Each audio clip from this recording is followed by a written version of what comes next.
Here's Phil Hendry, 1-800-449-8686. Well, welcome, and it is time yet again for another Top 100 Calls of the Year program. This is our fourth annual Top 100 Calls of the Year show, and this actually started a few years ago in Miami. I did a Top 100 Calls in Miami, and then it was sort of suspended for a while. But since we have been syndicated nationally, we have done the top 100 calls for a couple of reasons. First of all, talk radio, it seems, must be about phone calls. That's all I ever hear when I turn on talk shows. Not a lot of them are very interesting, except the ones that are on our show. So we've decided, since we do have the best calls in talk radio, I mean, ones that are thoroughly entertaining, why not put them on the air so you guys can hear some of the better ones? Again, they're pretty funny, if I do say so myself. These are real people talking to our guests, and, well, you kind of know the rest. The top 100 calls of the year, plus or minus about 80. You see, you can't really get 100 calls in a 3-hour period, but you can put as many in there as you possibly can, and we're going to do that for you on our show today. So we hope that you're having a good Labor Day weekend. Frankly, if you're not having a very good Labor Day weekend, I want you to kick back for the next few hours and listen to our Top 100 Calls of the Year show. The only talk show in history that rolls out the calls like some shows roll out the hits, I guess. These are our hits from the last year here on the Phil Hendry Show. We get to call number 26. Bob Green's the CEO of Fraser Foods, was a guest of ours. He was on to talk about his staff softball team. It's a mandatory team for his employees to play on. He had 5 players not show up, so he put them on suspension. Well, one of them, being a lady by the name of Karen Garnett, was a 57-year-old woman with diabetes.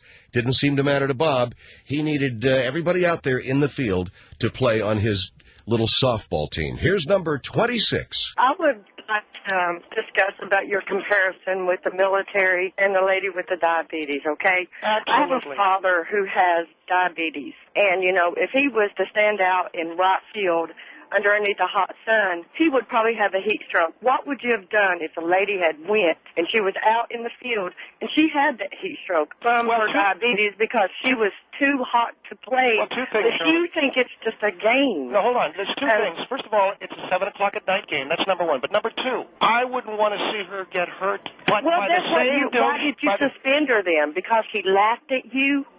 I mean, that's Were you there that day? on your, I mean, if you're the person that tells everybody what they do, it's your fault you put her on third base to coach. Ma'am, it's your fault you ran. You should have known, you know. No, she's the coach. If she's waving me home, the runner has to trust the coach because his back's to the plate. You know, comparing it to a military thing is totally ridiculous. See, I'm a softball mom. I'm a softball player. If I had diabetes and I was a military soldier and I went up to my commander came to me and, you know, and he said, well, go shoot this person. And you say, and, you know, you look at him and say, well, no? sir, I don't think I can. Oh, boy, because that's I feel great. bad. How patriotic are you? That's great. When that guy's knee went into $15,000 worth of hair weave, and I'm getting laughed at, and I know it's funny to you. I'm sure it sounds very funny. Well, it is amusing. I could really care less whether you had any hair or not. That doesn't make the difference in what I'm talking about. The guy was wearing a shin guard that rode the wig. Well, you know what? You know, I'm going to tell you something even more ridiculous. You know, once I got spider bit and all my hair fell out, but you know what? I got out there and I still had to do what I had to do, whether I got made fun of or not. Charlotte, I'm not stupid. You're not going to drop dead because you ate a Snickers bar. Come on. Look, you don't know about diabetes, obviously, Mr. Green. Thank you, Charlotte, well, for your you know call. What? Suppose everybody did laugh at you at home plate because the guy's knee hit your wig. You know, is it really wrong for people to laugh? I don't think it's wrong for people to laugh, but here's this broken-down old diabetic, and I shouldn't call her that. No, you should not call her that. Well, Mr. Henry... You should not call her a broken-down old diabetic. What, are you giving her a mercy job? There's a lot of people out of work out there, and I took on this diabetic who's taking her breaks all the time to get her insulin. All I'm asking for is one lousy at-bat a week. And instead, she's coaching third, she waves me home, I take a knee to the head, which left me stunned, and when I came to, I'm laying there with no hair. There's Bob Green with his little softball problem. We come now to call number 25. Paul McNamara is the head of Cutler McNamara Communications. He's a very well-traveled businessman who has a real instinct of when the next terrorist attack is going to happen. He runs a thing called Survival Depot where he can sell protective clothing and gas masks. He's especially encouraging women to buy the lead-lined suit, which he has on for 50% off. Let's listen to Paul McNamara as he tries to pitch the garbage he sells at the Survival Depot. Call number 25. I am appalled at this guy. I mean, absolutely appalled. To the point that I've called in, I've never called a radio show in my life. You know, I find it funny that people are appalled with me. I'm trying to help this country protect itself from the inevitability of a mutant-producing radiological... Will you come on with that? Are you psychic? Well, I'm not psychic, but I can certainly read the news. They did it in Madrid and changed the government. If they could do it over here and change Bush's government, Blair's government in London, they'll do it as well. You know what you remind me of? You remind me of one of those traveling salesmen back in the 1800s selling their elixirs. Well, that may be true, man, but you know, you can make it about me, but it's about Al-Qaeda and what they want to do to this country. It's not about you. You're on a political kick, and you don't want... So you think it's all a big fairy tale? You think it's all a big fairy tale? I think it's ridiculous that you're trying to scare the American women. Are you of childbearing years? Sweetie, I'm 36 years old and I've born 4 children. Okay. And I'm going to tell you, nobody, not you or any other man is going to be able to scare me or anybody else that I know of into buying some lead-lined suit that you can't prove to me is going to work. Wait a second. Everyone knows that lead inhibits radiation. Why do you wear a lead apron when you get your teeth x-rayed? Hello? Jeez. I don't know, but you know what? I bet you're not going to put it over your eye sockets, and you're not going to put it over your whole body. So there's going to be somewhere for it to seep into, isn't there? You can get lead contact lenses. There are ways of... You're going to be flopping around like a fish with the rest of us. So why are you sitting here saying that crap? I'm talking about you pushing out another mutant when the rest of the world's trying to struggle. You know what? To me, I wish I knew where you were right now, because I'm going to tell you something. Anybody who has the unmitigated gall, I bet you don't even know what that is. How about you go look it up? I bet you don't have any clue. You have no clue about anything that you're talking about. You wish you knew where I was, you could come and make love to me? Is that it? People with fins? You have lost your mind. You know what? I'm just trying to put an end to these types of afflictions. You opened a big can of worms, mister, because I'm going to tell you something. I want you. Well, what do they look like? You see, this is what I'm saying. Well, wait, what does that mean? What do they look like?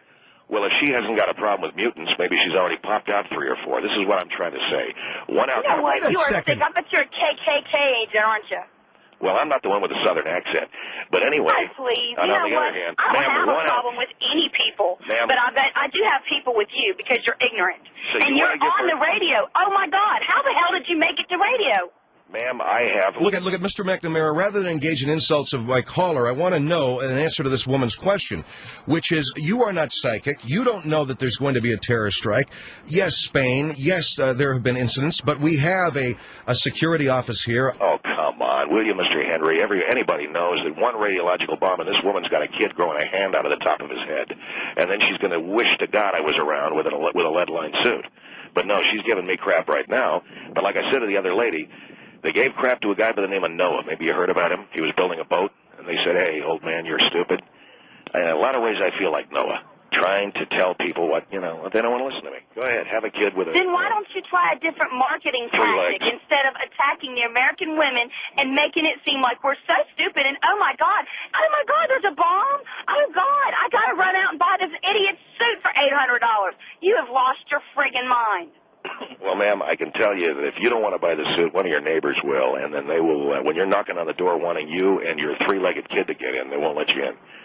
So, You know what? I hope some person somewhere tonight does something about you, because you know what? You have no business on the radio running your mouth. I've been trying to help the American people, and you're violent. All you want to do is wish ill. I wish good on you. I wish good on the American people. You're wishing good on somebody with hands growing out of head? No, I said I hope you don't give birth to a kid with a hand growing out of his head. Did you hear what I said? You're going to be the one standing back going, I told you, Yeah, you've got 4 children, and with you being so cheap, those 4 kids of yours will be giving birth to kids with heads growing off of their thighs. Thanks a lot. That's Paul McNamara with call number 25 on our top 100 calls of the year on this Labor Day weekend.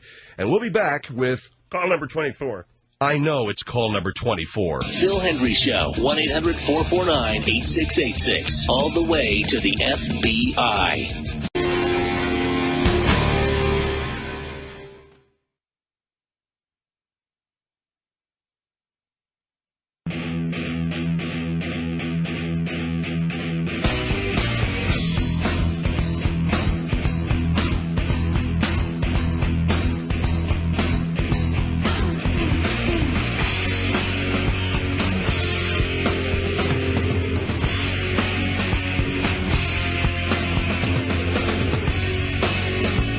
The Phil Hendry Show is back. 1-800-449-8686. Stand by for call 24. No kidding. Get out of here, will you? Back to our top 100 calls of the year. I'm Phil Hendry on the Phil Hendry Show here, and call number 24 was Dean Wheeler. Dean represents the Northern California Democrats for Kerry. He was on to say how Condoleezza Rice is really being tricked by the current administration. All they talk about is how intelligent and articulate she is, but they curiously never mention that she's black. Why is that? Racism? Here's call number 24 on our top 100 calls of the year. You know what? I have heard some stupid things in my life, but this is the stupidest thing I have ever heard.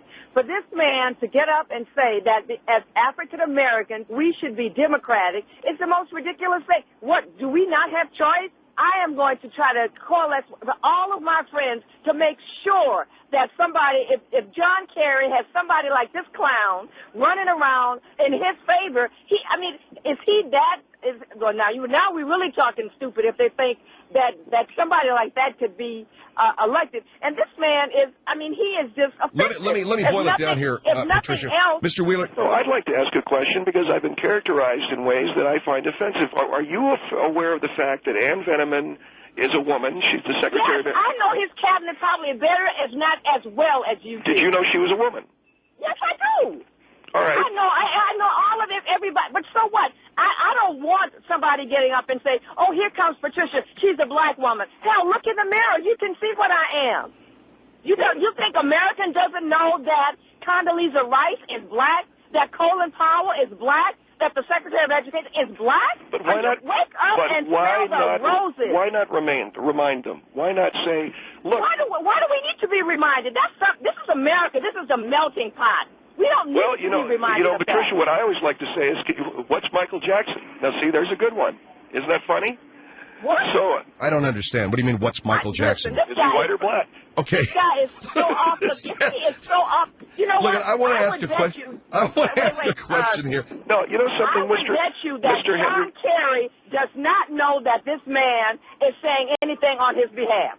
He cannot know Patricia, John Kerry knows of all the people that are working in his favor. I can guarantee you. Then I know I will not go for him now for when sure. When John Kerry becomes president and he introduces his cabinet, each and every African American in that cabinet will be showcased, either with a television ad or front page pictures. Do European Americans have to be showcased?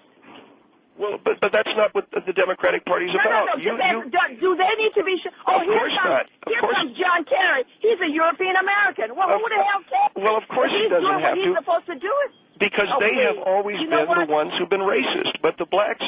Are you trying to tell? Wait a minute. Are you saying that blacks aren't racist? Ma'am. Wait a minute. I got to ask a question. You said John Kerry, if he puts a black cabinet member in, will take out an ad? In TV Guide, yeah. You know what? I don't know how you guys have. How does this guy get airtime? Let's bring somebody on. Patricia, I'm a Democrat, and I'm reminding you of your obligation as a black to be a Democrat. Hold on. You don't remind me of Jack. You cannot tell me what I have to be. Now, if that's not racist, what the heck is? Ma'am, I'm simply saying the Democratic Party has always been on your side with every kind of social service. Whatever it is you need, are you unwed? That's the problem. That's the problem of African Americans right now. They're all, if you got your hand out all the time, you're looking for somebody to put something in it. Why not go and put something in your hand so no one has to give you anything? So you're going to so John Kerry's going to take out an ad in TV Guide for every black person he puts in his cabinet. Yes, sir. Why TV Guide? Because that's the blacks. They're watching TV. Oh my God, is that not racist? Oh my God. What's the matter with this guy, huh? What rock did you guys find him under? Patricia, you know something? I have worked for John Kerry and the Democratic Party to hear the way you're talking. And, you're talking, I can almost hear your neck making that circular motion that a lot of the black women do. And something, man. This lady is right, and everybody else is right. You're only making John Kerry's job tougher. I'm a Democrat. I'm not going to vote for him anyway. But I wouldn't vote for him. I wouldn't vote for him now. I would remind you of your obligation as a black. Do not tell me what my obligation is. That's call number 24 on our top 100 calls of the year here on the Phil Hendry Show this Labor Day weekend with Dean Wheeler. We move on now to call 23. Doug Danger, who's a writer for the Orange County Courier. He went out to the block at Orange Mall to interview people about former President Ronald Reagan. If they had a positive view of Mr. Reagan, Doug then informed them, okay, I'm a gay man and a gay journalist. Now what do you think of him?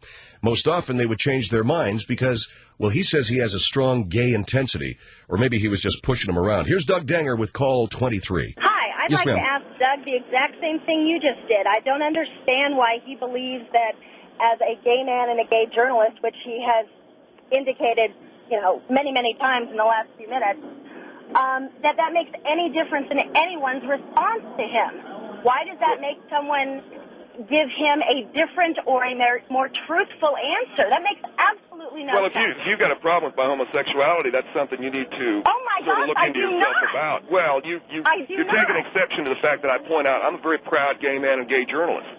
Well, that's fine. All of a sudden, you've got a problem with that? Fabulous. Oh, my goodness, no. I think that's Well, then why'd you bring that up?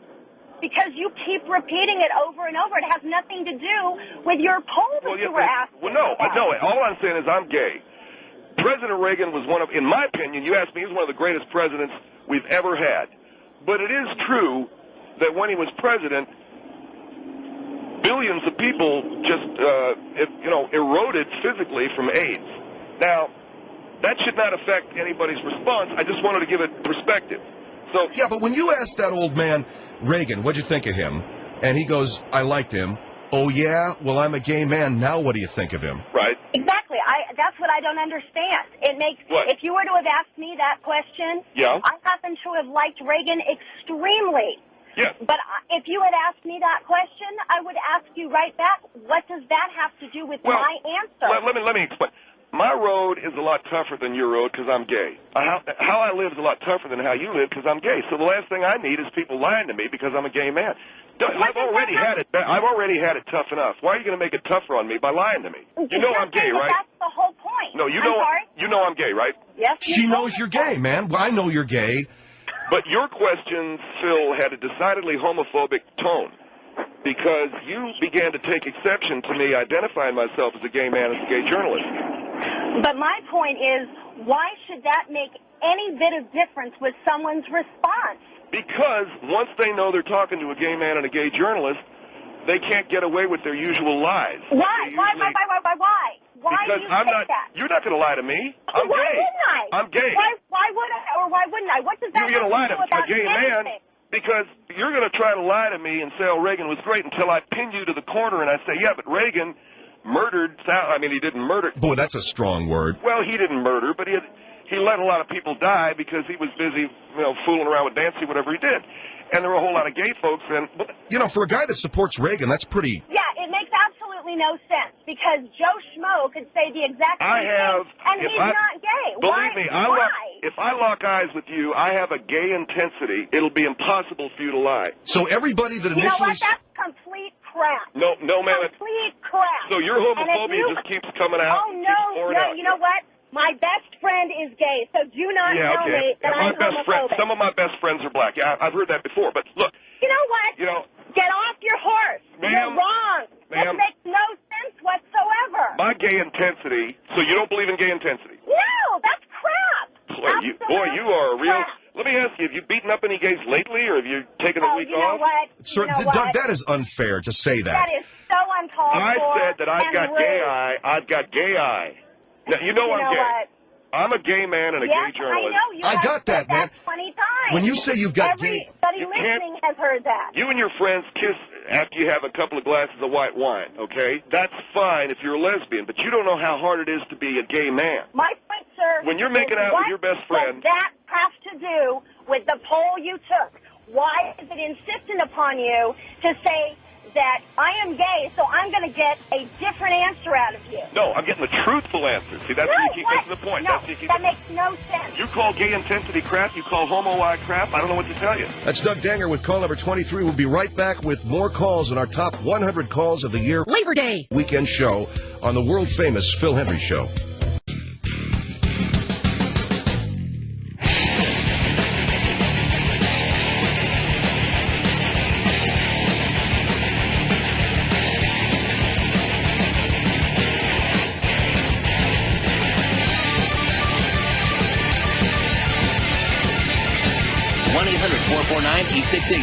The Phil Hendrie Show is back. Welcome back to our top 100 calls of the year. this Labor Day weekend. We hope you're having a marvelous time. Here's call number 22. Vernon Dozier was on. When it comes to Little League, Vernon wants to make sure people know that there needs to be a distinction between those parents who don't know anything about baseball and those that do, such as himself. He played for 6.5 years in the minor leagues. That's why he felt justified to not only tell the coach off, but also the women who run the canteen. Here is Vernon Dozier with call 22. It sounds to me like this gentleman is trying to live vicariously through his child, and because he couldn't make it, he's just trying to run the whole organization when he has no business doing so. I played 9 years in the San Francisco I've heard that 45 times in the last 20 minutes. So I'm well aware whether you played 6.5 or 7 or 9.5. Ma'am, can I say something, please? Certainly. Your turn. Now, look, you old catcher's mitt. I played... Now, wait a second. No, wait a minute. I waited. Now, you can't say that. I listened to this old bag. Now, I'm going to say what I want. You're not calling people names, okay? I played 12 years in the San Francisco Giants. No, we already know. God, you've doubled it now. You started in a half an hour ago with 6.5 years. How'd you get to 12? What, are you off? You better get back on that oxygen tank. I think your emphysema's kicking in. Now, I'm going to say this. You know what? My folks always said, them that can do and them that can't talk about it. And I think, sir, you are having an awfully good time trying to talk a big game when you really ought to sit down and shut up just like you were told to. Listen, the lady that ripped me off for $8.54 in the Snack Shack, who doesn't know what 2 bags of Skittles and an Almond Joy costs, maybe is the kind of human... She's putting in her time. Well, that's the she's thing. Not out there criticizing the coach, exactly. the other players. And she's volunteering, which is what makes our Little League in this country go. No, she probably doesn't have a big old cash register that automatically does it, just like the folks do at McDonald's who have to work with pictures, which is probably what you're most familiar with. Year after year, dead people turn up, and they're old people. Senior citizens who are murdered and they don't know who did it. You having a hard time wait breathing? a minute. What is that supposed to mean? Am I having a hard time breathing? Yeah, you're gasping, or is it because you're just a little drunk? Oh, so you're one of these... What are you filling your soda cans with at these Little Leg games? It's called Little League, not Little Leg. Now listen, again, that's my accent, and if you had any class at all, it's about time for another little report on how long you were in the sport league. I was in 12 years in the the San Francisco Giant organization, you old cleat. You were wonderful in Philadelphia Story and Adam's Rib, but you don't know anything about baseball. Well, my God, is that a crime? Apparently it is in your world. Catherine but, Hepburn. I've done an awful lot of reading about the various games and the benefits that they do for our children. What is the matter with you? Are you okay? Listening to her voice is driving me around the edge. Go ahead and say what you wanted to say. Mr. Henry, I am now officially drunk. And the reason why I'm officially drunk is because of her. And women...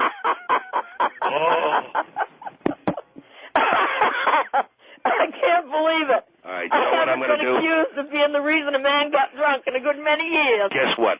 I'm going out to find a cat. Any cat will do, and I'm going to strangle it. And it's because of you. Thank you, and good night. God bless. The guy just hung up. He did. He hung up.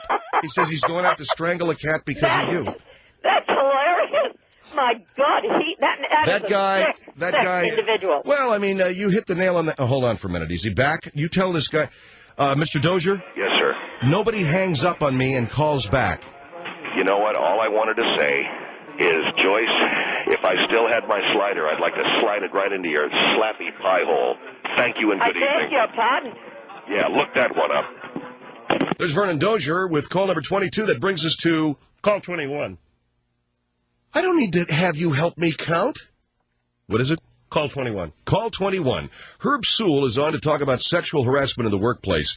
It's mandatory for the men to take the course, but not for women. Herb claims women are incapable of sexual harassment. He's an incredibly good-looking man, and he's never once been sexually harassed. Here's Herb Sewell with call 21 on the top 100 calls of the year. I just wanted to let him know, he says he's got all this hair on his chest and that and the other. I think chest hair is ugly. I think well, I don't know I have any idea what you look like, but I can assure you that most women find it very attractive. Well, not every woman has the same opinion. There's a lot of women. Fine. I mean, there's a lot of women in this world that do not like chest hair. I'm talking about quality women. And I'm a quality person. Excuse me, ma'am. With all due respect, you sound as if you're missing some teeth. Literally. We don't need to say that. Well, I'm detecting that in the lady speaking, and if I'm wrong, I'm wrong. I'm very sorry. But I've had a cold. Excuse me, but I am a very articulated person. You're articulated? I'm a very articulated person. I have very many fine qualities about me. Well, the proper use of the word is articulate, not articulated. I didn't ask you to be my professor. Well, I have to because you use the word improperly. And I can assure you. And another thing, you're ha-ha and ho-ho, and you sound like Beavis and Butthead on the HBO show. Well, I think that speaks to your kind of culture. Beavis and Butthead? I can tell you No, I do not watch them. I can tell my you children that the women that I associate myself with do not have I do not watch them. My teenage children do. Well, be that as it may, dear. I'm not making Beavis and Butthead and comparisons another here. thing, if I had seen a person take off their clothes or shirt and exercise like that in the office place, I would wonder where he cracked his head at. You would have what? I'm sorry, I didn't hear that. You would have what? I would wonder where you cracked his head at. There's places to exercise, and an office is not doing it. Well, can I ask you, are you familiar with the modern professional workplace, or are you just familiar to going in the back and getting another case of Charmin out? Because I don't know. I do billing in a trucking company. I'm sorry? You do what? I do billing in a trucking company. I see people all day long. She does bowling in a trucking company? She's billing. She's accounting. I see. Well, a trucking company is quite different from a talent agency in Hollywood, California. But I would say this. And another thing. Yes? When you want to exercise, you go to a place to exercise. And the only reason a lot of me and my friends do not sexually harass men, because we have more respect for our person than to lower ourselves to their standards. Well, I can tell you, Melody, that I respect that. And if I were you, I would see to getting your back molars replaced because... Why? I got a whole mouthful. Excuse me? Well, you got a whole mouthful of what? I don't... All right, I just... What do you say? I think I'm telling you just don't like criticism, and I'm sorry about your No, I don't mind the criticism, but no, you have to understand do not like criticism. You don't think that you should be criticized because you think you're that and all that and a piece of cake, too. I don't think so. Well, Melody, you've never met me, and I can assure you, had you met me, you would be very interested in going to bed with me. I don't think so. Well, how do you know that? Really, in fact, I know not. Well, I don't understand. But the point is, because I don't like hearing men. Well, the point is, it's not whether you'd go to bed with me. It's the big question is, would I with you? And as long as you didn't talk, up to my standards.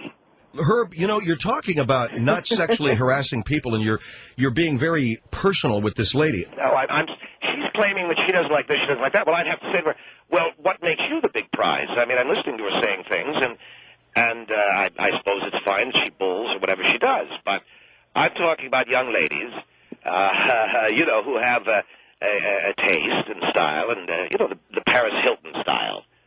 Have you seen Paris Hilton on TV, Melody? No, I don't like the show. I do billing, computer, data entry. All right, billing. Melody, thank you for calling. 1-800-449-8686. I don't know what you mean about the teeth. You're kidding, right? That's call 21 with Herb Sewell on sexual harassment. He's a sexy guy, and we'll be back with more of our top 100 calls of the year on the Phil Hendrie Show right after this. Phil Hendrie Show, 1-800-449-8686. You're a front log with legs.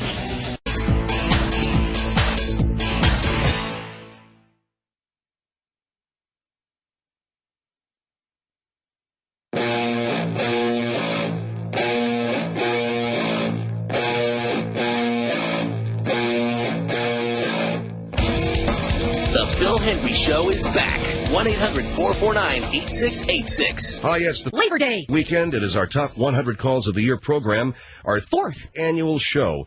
And we have our call number 20 for you now. The world-famous Bobby Dooley, president of the Western States Homeowners Association, is on to talk about the Good Neighbor Initiative. Bobby noticed that some of the new residents who've moved into Western Estates were very sad. So Bobby's Good Neighbor Initiative is to tell them how good her sex life with Steve is. She thinks that'll cheer everybody up. Here's call number 20 on our top 100 calls of the year. Miss Dooley, whatever your name is. I think you're a sick individual. I don't care who you are. I can't imagine you would compare yourself to Jesus Christ, and I think you're the sick one, and I think you're sick by expressing and telling all these people about something that's very private. Are you jealous? A man. Are you jealous? Not at all, ma'am. Oh, no, I think you're sick.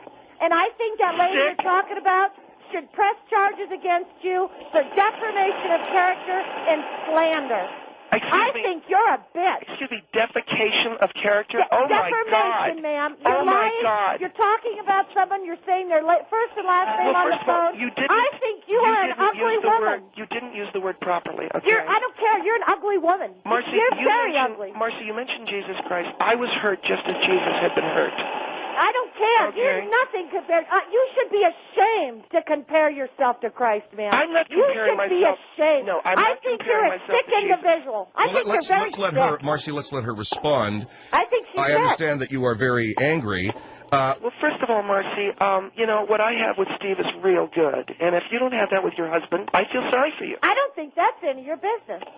Well, it's none of my business. You're right, because were I to make it my business, I'd probably find out some very sad things. But what I try to do... All right, now you don't need to get personal with her. That's right. She doesn't hurt me. Well, let me tell you what I try to do. I try to tell women how good I've got it. And this woman stands up and says that's really personal. It is personal. And I looked at her and I said, are you for real? Ma'am, it is personal. Between a man and a woman, your husband and my husband and I is private. I don't advertise it, and I don't even think you got it as good as you say if you have to advertise it. Well, I think that's sad. You know something, Marcy? I could turn your marriage around by telling you about one night. Just I don't one care. night. I don't care about one night. We made love. Why don't you make a porno movie? You know something? I'm not disgusting like that. I'm really not disgusting. You're sad. You're a sad person. First of all, I'm the president of our homeowners association. I don't care if you're the president of the United States. You can't have that woman thrown out of her house. Who do you think you are? She has no right to throw a drink in my face. Ma'am, if I was standing in front of you, I'd probably slap you for comparing yourself to our Jesus Christ. Do you think she has the right to beat an elderly couple, run over a cat? Ma'am, I hope she sues you. How do you know she did that? That's a good point. How do you know? You're a liar. How do you know she did that? There's every indication that a woman who would throw a drink, have the guts to throw a drink in my face, would skin animals. Oh, and you're so precious, aren't you? Well, do you realize what she did? Hold on a second. Now, that's a good shot. What she did... Are you watching a tennis tournament? Are you talking to us? No, she doesn't care about her daughter playing tennis. She's more interested in telling the world about her sex, which should be very private. Marcy, I don't want to tell people about our sex. What I do want people to know You're telling people on the radio. Anyone that would have the guts to throw into Bobby Dooley's face a dirty martini would run a beagle over with a Humvee at the drop of a hat. I think you're very sick. Well, you've said that, but you haven't proved anything. I think you're exaggerating, and I think you got some problems. Well, you know something? Maybe you're just jealous, and that's okay. Of you? Yeah. I think you're a joke. Of course of me. No, I think you're a joke. How am I a joke? You're a joke. I'm a joke because you're neurotic and you're a joke. Because I got it real good, and my daughter's winning in the mixed doubles too. Are you jealous of that too? I don't care. Why aren't you watching? Okay, here are the things that make me better than you. No, my daughter's a good tennis player. Steve and I have good sex. But you'd rather talk on the phone about your sex life instead of getting into your daughter's tennis match. I'm the Homeowners Association president, and you're jealous of who you are. And you're jealous of all those things. I don't care who you are. Those are all three things that I have that you don't have. I don't care what you have, honey. I've got a wonderful life, and I don't have to get on the radio or tell all my neighbors about my sex life. Okay, here's how I have it better than you. Number one, I drive a... Never mind. Call 20, the great Bobby Dooley. Now that brings us to call number 19 on the Phil Hendrie Show, our top 100 calls of the year. Jeff Dowder was on. He was wakeboarding at Huntington Beach when he saw a shark swimming toward a 9-year-old girl who was playing in the water. Well, he ran over, he grabbed the little girl, and kicked the shark.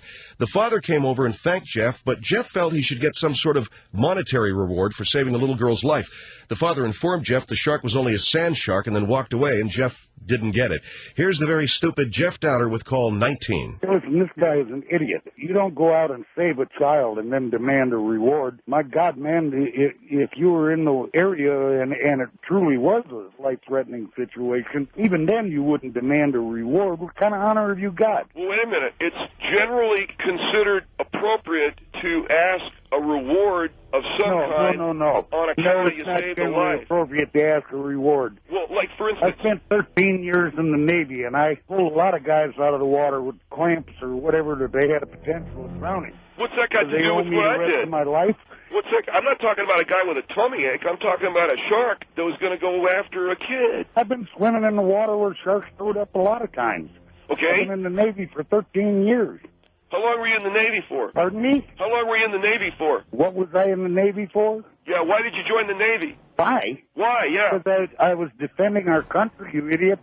By what, wrestling sharks? Have you been in the service? I've been in the service, yeah. I've been in the service of a frat party one night. Oh, yeah, that's probably about it. Look, where are we going here, gentlemen? Well, I'm trying to talk to this guy about sand shark. The guy should have offered to share a beer with you, maybe, and that would have been overdone. Well, wait a second. You're a jerk. Oh, my God, man. So you're down at the beach, and your little girl, and a shark comes at her, and I pull her out of the water. The least you can do is kick in a C note.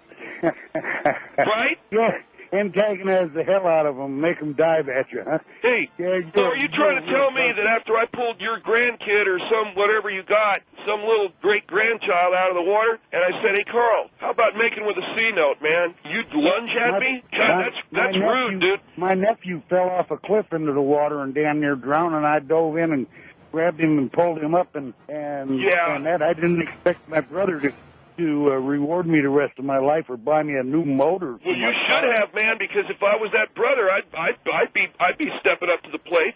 Hey, do you got a tattoo of an anchor or something like that? What would you step up to the plate with if you can't even afford an engine and transmission for your truck? You're an idiot. Oh, I'm okay. You hang out at the beach. You're a beach bum. And you hang out over there hoping that something will happen where you can scrape up a few bucks to go buy your next case of beer. I think Carl finally hit the nail on the head. Wait just a minute, man. This guy pushed his nephew off a cliff, then dove in and pretended like he was saving him. Do you eat spinach like Popeye? Hey, Carl. You are a complete idiot. I pushed my nephew off a cliff and then dove in to save him. Sure. Yeah, that'd be a great idea. That'd be a great idea. Okay, that's a great way to make some money, Carl. Hey, okay, I got to split, man, because they got Balboa bars. They're going to close the Balboa bar stand here in a couple minutes. I'll go get it. For a guy like you, it might be a great way to make some money. Hey, Carl, you know this song? In the Navy, you can meet and sleep with guys in the Navy. Okay, that's rude, dude. Very rude. Hey, Carl. Go down to the local I'm a sailor man. I live in a garbage can. The worms that live at the bottom. I pop in a garbage can.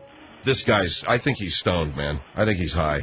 Well, Carl, thank you. I think, Phil, the guy is out of his head. Okay, well, Carl, thank you for your service in the United States Navy. And were you a lifeguard? There's Jeff Dowder with Call 19. We'll be back with the rest of our countdown as this Labor Day, 4th annual Top 100 Calls of the Year show continues on the Phil Hendrie Show. The Phil Hendrie Show, 1-800-449-8686. That ain't cucumber dressing.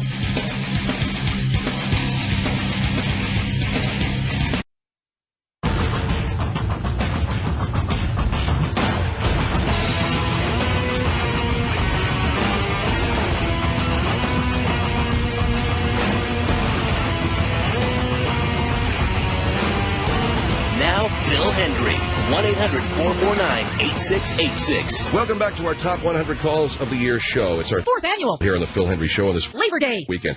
Call number 18 now is with Larry Grover. Mr. Grover is on to talk about those left behind when a loved one goes off to war. He has a neighbor named Janet D'Amato. Her husband, Paul, has been in Afghanistan, so Larry's been doing a lot of chores around the house for her to help her out. He would like some kind of recognition for helping out. He feels maybe some sort of civilian medal would be nice, or maybe some extra thanks from Mrs. D'Amato. Here's the very scum-sucking Larry Grover. I am currently serving with families that are trying to keep people like Larry from screwing up our soldiers' lives. Wait a minute. How am I screwing up the life of a soldier by helping put up a rain gutter that he promised? This woman will be having access to email and telephones, and she will call her husband and tell him about you and then he's getting concerned about what's going on at home. What is he to be concerned about? I'm taking care of. I'm doing stuff you should have done. You are not just taking care of the house. You're trying to hit on the woman, and you've admitted that. You want to be in line. Don't you understand, Reverend? Now, let's get honest. No, I don't want to hit on her. I'm in counseling, and I'm a professional at this. You want this woman. Only if the soldier dies. No, admit come on, you want man. this woman, and therefore you should have nothing to do with her at this point in her life because she's in crisis. Reverend, hold on. Pastor Rennick from Joyful Union is on the line from Bellflower. Pastor Rennick, how are you? Well, I'm doing good. I'm listening to this young man who was on your program. I have to agree with the Reverend who was on the line with you. What you are doing is you're poisoning a situation. Reverend, I am not... Now, you listen to me. You are poisoning a situation. You are poisoning. You are not helping. You are poisoning. He is. And poisoning the situation. And by throwing the poison in there, what you do is you make that home dysfunctional. You don't make that home better. What needs and I also want to say... What needs to be done... Every kind of man that ever would do that to a woman that I knew, I'd cut his go... All right, I had to hang up on him. Go ahead, Reverend. What needs to be done is this man, if he cares about this woman, needs to step back and not involve himself in anything personal. Fair enough. But what about the L.A. Times and all of these other things that I was requesting? Listen. In Afghanistan, we've had one person killed in the last 3 weeks. Of the people that have gone to Afghanistan, the percentage of Are you talking about Mr. Dillman? That's exactly right. Pat Tillman, not Dillman. Tillman. Yes, sir. Tillman.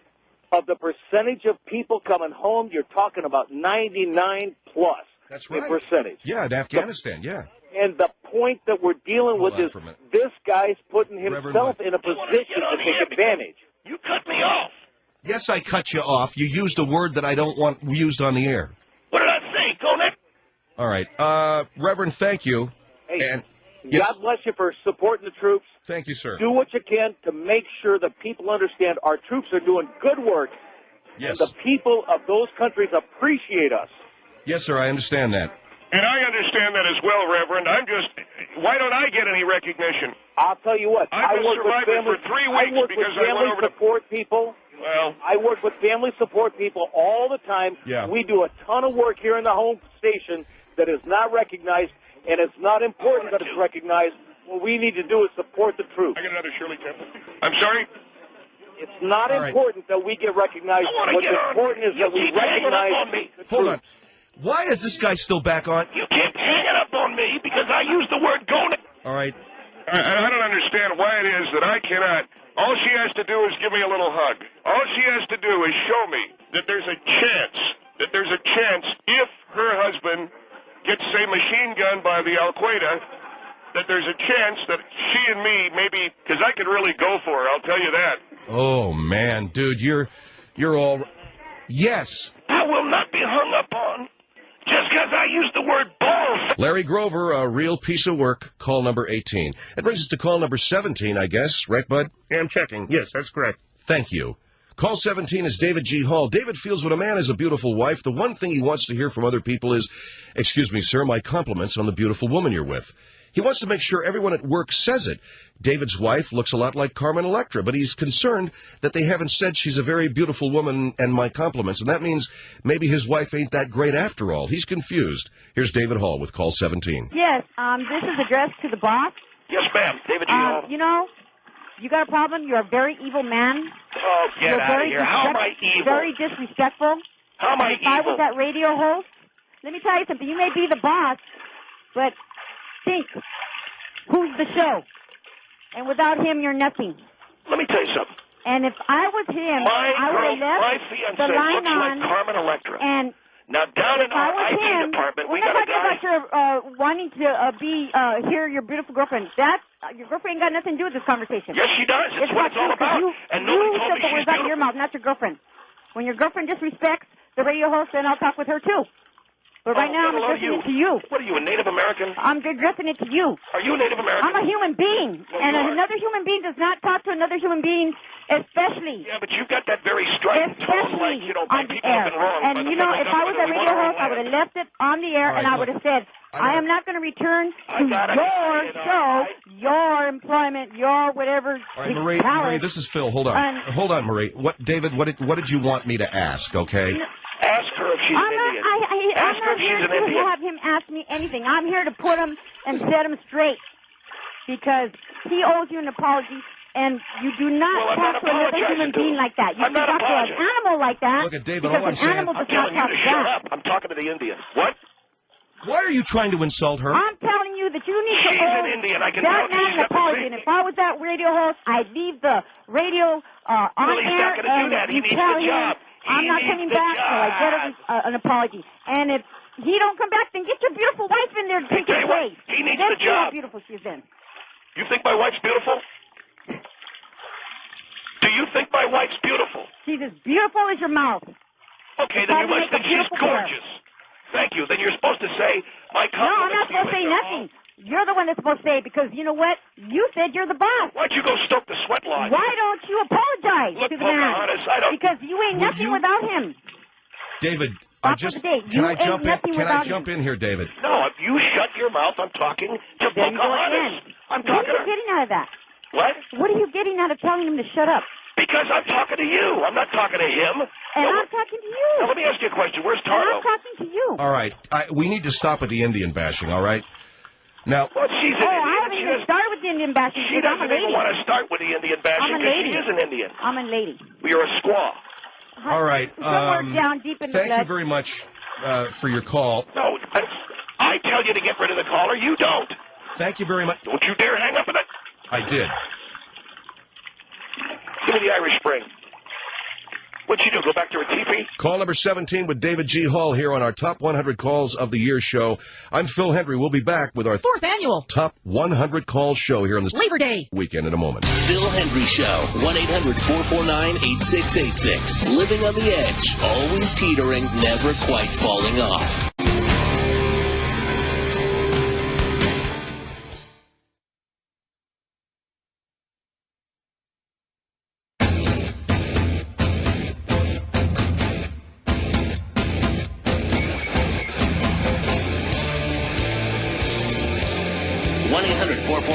The Phil Hendry Show is back. Welcome back to the Top 100 Calls of the Year, the only countdown show in talk radio. I'm Phil Hendry. We're rolling out the top calls we've had on our show.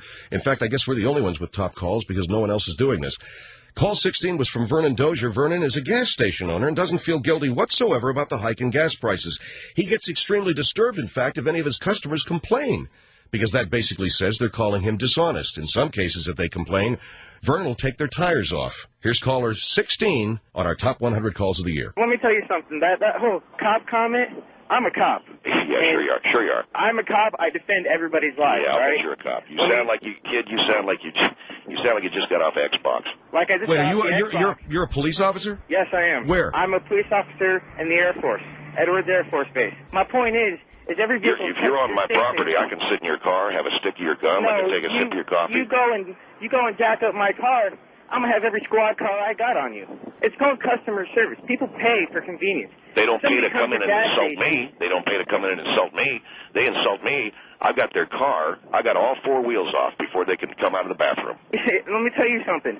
You do on the others as they do on you. You come up and jack up my car, and it's going to turn right back around on you. Either that or I know the law. All right, I've been through the academy. You know the law on an Air Force base. You know the law on an Air Force base, and it's totally different on an Air Force base. No. See, let me tell you something. You can kick ass. Let me tell you something. Can't you learn more about what just happens on an air base rather than what happens out in the regular PD. We learn about both of them. Right. So that's how much you know. Hey, let me wait tell a you something. What I also used to work customer You guys, service. it's legal for you guys to go up and just club some guy with a billy stick if he's drunk in a nightclub. Okay, cops can't do that. No, it is not. No. Let me tell you something. It is not Can legal. I ask you something? I didn't know they allowed 13-year-olds in the military police. When did that start? 13-year-olds. Well, let me tell you something. Either that or you're a dwarf. Are you a dwarf? No, I don't want to. I'm not trying to insult you, but are you a dwarf? Yes or no? He's not a dwarf. Hey. He's got a young-sounding voice. He's in the military. Well, I will tell you this right now. I think it is a sad day that we let dwarfs run around on air bases in helmets with sticks. Let me tell you something. Go right ahead, sir. Before you start running your mouth thinking you know what you're talking about, we can't just walk up and hit somebody. There's a law. You know what the law is? Because obviously you don't. You think that you can go and just pull the emergency brake off of somebody's car, let it roll down a hill, and hit Wait a minute. What if I don't want her car on my property anymore? Let me get my statement out. Okay. Let me get. Do you wear underwear as regular pants? Are you done insulting Yeah, me? he's done. Go ahead, Ron. I'm sorry. You're not the only gas station around. I work in the middle of the desert. That may be true, okay? No. But at least I repair automobiles, and if you bring your big wheel in... My big wheel? Oh, hey. You know, Ron, I apologize. If you want to talk... Excuse me, Ron, I apologize to you. If you want to talk, Mr. Dozier, about prices... Look, you get a dwarf on the line trying to tell me my business. He's not a dwarf. He's a guy in the military police in the Air Force. And what, do you got a big wheel with a siren? You know what? You're racist. Yeah, no kidding. That does make me... I know I'm not racist. I just don't want some Camaro junking up my property, that's all. What do you mean, Camaro? So let me tell you... I don't want some 5-speed Camaro. So let me say something. If your gas station is, let's say maybe 10 cents cheaper than the gas station next door, you coming on this radio station saying all that stuff about everybody, you don't think you're going to lose your customers by that? And wait a minute. You just said my price is 10 cents cheaper than the guy next door. Oh, listen to me. They're going to take my abuse whether they like it or not. They have to, okay? No, they don't have to. And the day you get a gas tank on that big wheel, sir, you cannot run a business. Sir, I can tell you, sir, the day you get a gas tank on that big wheel, you can come and talk to me. Otherwise, both of you gentlemen could go straight down to the hot spot. You cannot run your business. He hung up on us, Ron. I apologize, sir. I know that you are your service to our country. I appreciate that, and you do have a good. I don't think that he can get people off his property, can he? No, he can't. Okay, hold on. This guy's called back. We don't appreciate being hung up on. I just want to say I'm sorry to Ron and say we're off to see the wizard, the wonderful wizard. All right, get him out of here. That was Vernon Dozier with call number 16 in our top 100 calls of the year here on the Phil Hendry Show. Clara Bingham was on our show, a longtime teacher, and she knows how to deal with kids. Now, the principal of the school told the teachers to come up with, though, alternative ways of punishing the kids if they do something wrong. So Clara took that instruction and decided that she'd use a ball and gag on one of her kids. Here's Clara Bingham. She's a real twisted piece of work. Call number 15 in our top 100 calls of the year. I would like to know the school system that would allow a woman to do the things that you have done when a parent can't even do those things to a child without being arrested. A lot of the gutter trash that sends their children to high school. Excuse me, that we have paid you to abuse our children when there are parents being arrested, when there are parents being put in jail for abusing their own children, and we are paying you to do it. All right, what is your response? The law. What is your response to that, Ms. Bingham? So I understand this woman's anger. It should be directed at the gutter trash that puts these children in our schools. God now, would if not. I have to put a ball, excuse you know me, what? I It is up listen to to God. you. God is the final judge, ma'am. If you're talking God, He is the judge. You are a very judgmental woman. Joy, please. God speaks through me and lets me know His will I'm sorry, and I hope that anybody that is listening to this conversation right now hears me say this. Ball gag. Excuse me, I wish I could put one on you every time you've put one on a child. If I ever found a teacher treating my children that way, they would soon find out what it feels like to have them in their mouth, to be humiliated in front of the students, to be treated that way. I bet you would enjoy that. I bet you would enjoy putting a ball gag in my mouth and taking a brew handle to... Wait a minute. Well, that's the lady's talking... No, wait, hold on for a minute. I don't want this to devolve into some kind of a disgusting display of insults, all right? We're talking about our kids. Mr. Henry, I'm trying to say if I've got to put a ball gag in a little girl's mouth to make sure she goes to college, by the hand of Jesus Christ, who guides me in everything that I say, I'll shove a ball gag in her mouth and 5 generations of the gutter trash she comes from. Because I want that child to go to college. Go ahead, Joy. Excuse me. Go ahead, Joy. I'd like to say something for anybody that's listening. That really POs me. You pee me. I guess what she has to say is far more important. Go ahead, Joy. Anybody that is listening, it is the ignorance of an individual like this that keeps people out of the churches. It's an individual with this kind of ignorance that uses God's name. Our God is a loving God, a forgiving God, Absolutely. a patient God. Our God does not do these things to children. So anybody that is listening and has any questions about a God, her opinion of God and her saying that God speaks through her is not a fact. That is her opinion and just that. Can I get my 30 seconds? If I had the opportunity, I would love to kick your butt off that soapbox so bad I'd slap all of that smart talk out of you. If you're in my classroom, you'd know less about talking about God and more about 2 + 2. That's Clara Bingham on the Phil Hendry Show's Top 100 Calls of the Year with call number 15. That brings us to 14, logically, not to number 12, Bud, as you thought it did. Oh, I'm sorry. Number 14 comes after number 15. It's R.C. Collins. He feels that basketball should be banned at Bradley Military Academy, where he attends school. Basketball is soft. Basketball doesn't prepare you for war. He likes hockey. It's a tough sport. It's masculine. And he feels the reason why our soldiers are having trouble in Iraq is because they play too much basketball. Here's R.C. Collins with call 14. R.C., man, you have got to be kidding me. What are you, 5'9", 160 pounds? You got to be scared to get into the paint with someone 6'5", 240. Oh, yeah? What about standing in the crease? What about standing in the crease with a dude who's got skates on that are sharpened up, razor sharp, okay? Your physical attributes? You know, you got to be a girl to play that game. Listen to you. You have sit here and called out that sport as gay? It is gay. Listen to your voice, bro. Listen to your voice. You have yet to hit puberty, yet to see the right side of life. Let me tell you a little something about I will not physicality. go to Iraq and fight for my country if I find out I'll end up in a foxhole. You fight for your country, but you're 16 years old, boy. Watch your language. Sorry, you're not fighting us. Man, you have not yet begun any part of your life to understand the physicality and the mental toughness, not to mention the teamwork. And isn't that what you're all about? Don't you have a team of men working with you? Of course. Okay. You can't work hand in hand with someone? Well, sure, but I want to work. How about if I work hand in hand with somebody who is in a sport where you need to have some swing and you know what to play it?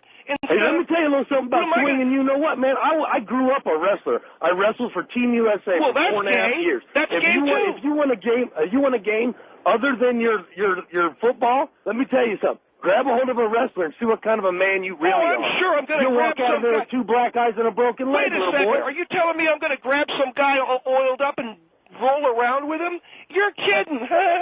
Are you kidding? So you lose your gun. You got to fight somebody hand to hand. This guy, this towelhead, as you call him, is going to sit there and whip your little A. Man, you cannot handle yourself in some kind of hand-to-hand. Are you trying some to tell guy me? 6'7", 240 is going to treat you like his little girl inside the paint. Are you trying to tell me?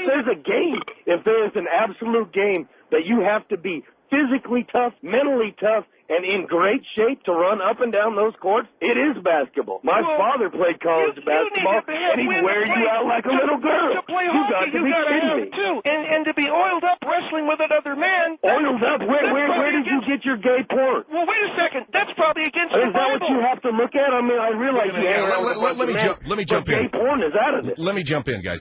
Lou's talking about an Olympic sport. He's talking about a sport that is in high schools and colleges across America. And he makes a very good point about. It's the oldest sport in the world. Yeah, wrestling's probably against the Bible for all I know. Are you kidding me? It's in the Bible, you moron. Yeah, well, what kind of education do you have? So's Gomorrah. They teach you. So's Gomorrah and Sodom is in the Bible too, but you're not supposed to do it. That's call number 14 on our top 100 calls of the year here on the Phil Hendry Show. So what's next, Bud? 13, I guess, but I'm not sure yet. Let me double check it. Oh God, we'll be right back.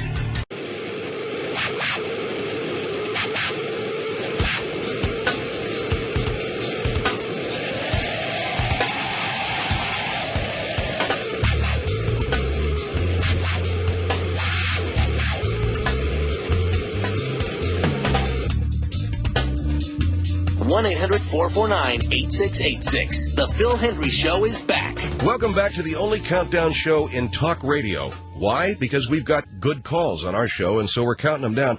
Call number 13 now here on the Phil Hendry Show, top 100 calls of the year, is Steve Bozell. Steve is very angry at the media for talking so much about the Nick Berg video, that horrible video of poor Nick Berg. It humiliates those who don't want to see the video. He doesn't want to see it.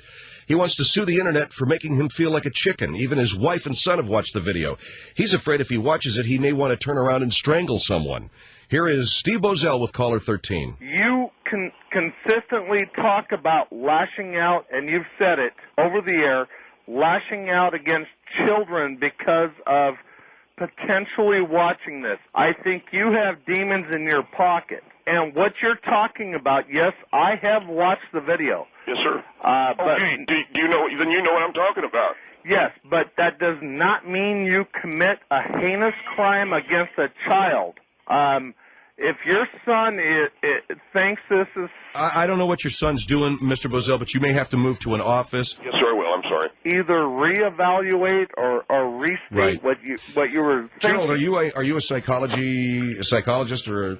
No, sir, I'm not. Can I ask the gentleman? But I am a father of 4 children, and there's no reason in God's green earth that I would ever watch a video, no matter how heinous it was, would I ever hurt my children. Hurt a child, yeah. Well, when I was a young man, my brother Neil and I watched The Exorcist together, and I'm sure you're familiar with the film. Yes, I did. I watched it when I was 12. Right. And after That'll date me right there. I'm sorry, sir? That dates you, yeah. And after that, I tried to burn my mother's arm with a cigarette. Well, that's just some kind of... Did you go in for counseling? I did go in for counseling. Well, no, I don't have that kind of an issue. Would you tell your son to stop with the horns, the sheep? This is the kind of disrespect that has been heaped upon me ever since I said I don't want to see no video because I might cut my son's throat from ear to ear. Oh, yeah, sure. Okay, now you watched Exorcist. That was heinous to you. Have him stop that. Stephen, and I will ask my wife, too, Phil, if you can give me a minute. We'll have April or somebody. Tell Stephen to close the door to his room, please. I watched The Exorcist when the little girl took the cross and did all that nonsense. She did bad things to herself. Yeah. I understand that. I watched the movie, too. But, again, it was a movie. But I enjoyed that part. And that... Oh, my God. That to me, tells you there's need some to problems. step in and do something for yourself. Well, I can't believe my son rigged his computer so it can be heard by the pond. I'm so sorry. All right, I'm going to go. Gerald, thank you very much for a very cogent and sober series of thoughts, and I think that in many... I'm very sorry, Mr. Henry. My son is a young man who has just turned 16. He is entering his junior year. He thinks he's just God's gift to the, All right, Gerald, thank you very much, sir. Okay, you Thank take you. good care, and hey. When I saw Private Ryan, I found myself with a pillow over my daughter's face, and it was bad. All right, Gerald, thank you. Mr. Bozell. Yes, sir. Do us both a favor. Do us both a favor. Yes, sir. Go in and hey, seek out what's climbing into your rear end. Right. It's a good point, Gerald. Okay. Thank you very much, sir, for your call. Okay, see what he just did? That's like... What was that? I don't know. Well, have him turn it off, man. It's blowing my mind here. I'm trying to have an interview. Stephen, I'm going to come up there and I'll cut you. Turn that stuff down. Turn that mess down up there. You don't want to see the video. I don't want to see no video, because if I see that video of Nick Berg getting his head clipped off, I'll come up there and cut you. I'll do it. Mr. Bozell. Hold on, Phil. You hear what I'm saying, boy? Daddy, wait a minute. You turn those pig sounds and everything else, you try to make me look like a fool on a national radio show. I'll come up there and I'll cut you open like a Christmas turkey. Ah, you're full of it. I'm full of it, huh? You watch and see. You try me, fat man. See, he don't care. That's Steve Bozell with Call 13, that classic, I'll cut you. Yeah, that stuff will live forever. Now, here's call number 12. It's Margaret Gray on to talk about getting recognition when you deserve it. Margaret worked tirelessly for her son Jason's school. She raised over $300,000. She drove kids to games and put on fundraisers. They gave her a serving tray as thanks. She was so angry, she pretended she got raped so that she could get more recognition. She's really unacceptable. Here she is, our own Margaret Gray with call number 12. Lady, you've got a problem. Oh, you know, if something. we weren't put on this earth to be conceited and to get a pat on the back. How do you know why we were put on this earth? We were put on the earth to do good for the Lord, to follow in His footprints, not to be a Judas. Footprints or His footsteps? Both. Not to be a Judas and to turn around and get paid for something. No, I'm not. But I'm listening to you. All right. If that's all you feel, Annie, could you do me a favor? Annie, could you do me a favor and hold on? I just need to take a 30-second break. Okay. And we'll be right back with you. This is the Phil Hendry Show. Are we clear? Yes. Okay. Amy, you just get on hold for a second, okay? Okay, thank you. Margaret? Yes. I want you, if you wouldn't mind, to give me your phone number after the show so we can reconnect. Yeah, but here's the thing. The lady that I'm talking to right now is some kind of a religious nut. No, I'm not. No, I don't think she's a religious nut. No. She's a woman who is on the line expressing an opinion. No, she's one of these Jesus freaks. No, I'm not. And what I want to do is try to blow through that call as fast as I can. I want to get the book Lady, signing. I'm not a Jesus I'll be talking freak. about the book signing, okay? Well, the woman that you've got on the line right now, either she's a Jesus freak or she's some kind of a Jew. No, I'm not. Margaret, I would hasten to tell you not to talk that way on the air when we get back on the air. I don't want to talk to some gap-toothed, Bible-thumping hick bitch. I'm not. Watch that language when we get back on the air, please. All right, how much time? 30 seconds? We got 30 seconds, and then I want to come back to the call, and we're going to get the name of your book signing, okay? Yes, but please, if you let me talk to this hick, she's going to... Just watch the language on the air. But people like her are going to show up at the signing, is what I'm saying. No, I wouldn't dare. We're back at the Phil Hendry Show, 1-800-449-8686. Okay, Amy and Margaret Gray. Amy, go ahead. Margaret, I heard everything you said. I am not a religious freak, okay? And I'm not a hick. I happen to be a German, and I am just expressing my opinion. I'm a 47-year-old Excuse single me, parent. I never said any such thing about you. Oh, yes, you have. I heard you. Hello. No, you did not. What? I never... How dare she? Well, Margaret, during the break, that's what you said. I heard you. How dare you lie? How dare you lie? You know that Jesus Christ died on the cross so you wouldn't lie? I'm not lying. And now you're you lying. are. You're the one Margaret, that's going to live in hell, I not heard you me. say it. You didn't hear me say it. What do you think I said? I called you a hick? Yeah, you did. No, I did not. Yes, you did. Yeah, you did. You called me a bitch, and you didn't want to talk to me because I'm a Jew? I don't think so. I never said any... How dare you? Oh, yeah. Margaret, I have to say, during the break, you used I have those kind of proof. pejorative terms. Mr. Henry, you will be sued. I never called this woman a Jew. Yes, you did during my break. Yeah, during your break, I heard you. I thought you had her on hold. We did. I was on somehow hold. the woman could hear. I can hear every word on a break. So Thank you've got you. a German lesbian who's going to slander me, and I don't get to do anything. Lady, give me a break. All right. Give you a break. They just had a break, and you could hear everything I said. Yeah. Why would I give you another one? Because you don't want to hear the truth. Why did you go to think the... your You opinion know what? is the only opinion that Why matters. don't you go to the dinosaur and throw a football around? Goodbye. She thinks her opinion is the only one that matters. I wouldn't even be in line for her book. I understand. Hold on for a minute. Ms. Gray? What? What are you doing, ma'am? I'm hanging up. She doesn't even know how to hang up a phone. She's not... Do you need help? What was that, Craig? You don't even know how to hang up a phone? Would you have an old-fashioned dare one? you? She doesn't know how to hang it up. Good God, hang the phone up. She doesn't know how. She's probably using it at the other end of her body because that's how she was raped. Oh, aren't you so amusing? Oh, I know. Well, I guess you ought to know about things like that. Well, that's what these Jewish people do all day, you know? We don't work for a living. We have to sit around and make up stories like you do to be recognized. Eva, put your ball mitt on. I think you're up. Because you need a plaque to recognize. Right. Well, lady, when you're dead, you can have all the plaques you want. Batter up. All right. And hopefully they'll bury you upside down. I don't know what that means, but... So they can use the bat...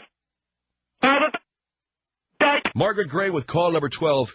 Well, we hope you're having a great Labor Day weekend, but as we said, if you're not, just stick around because we've got the top 11 calls coming up of the year on the Phil Hendry Show when we return with our top 100 calls of the year. Phil Hendry Show, 1-800-449-8686. How do you know Rosie O'Donnell hasn't eaten her children? Have you seen them lately?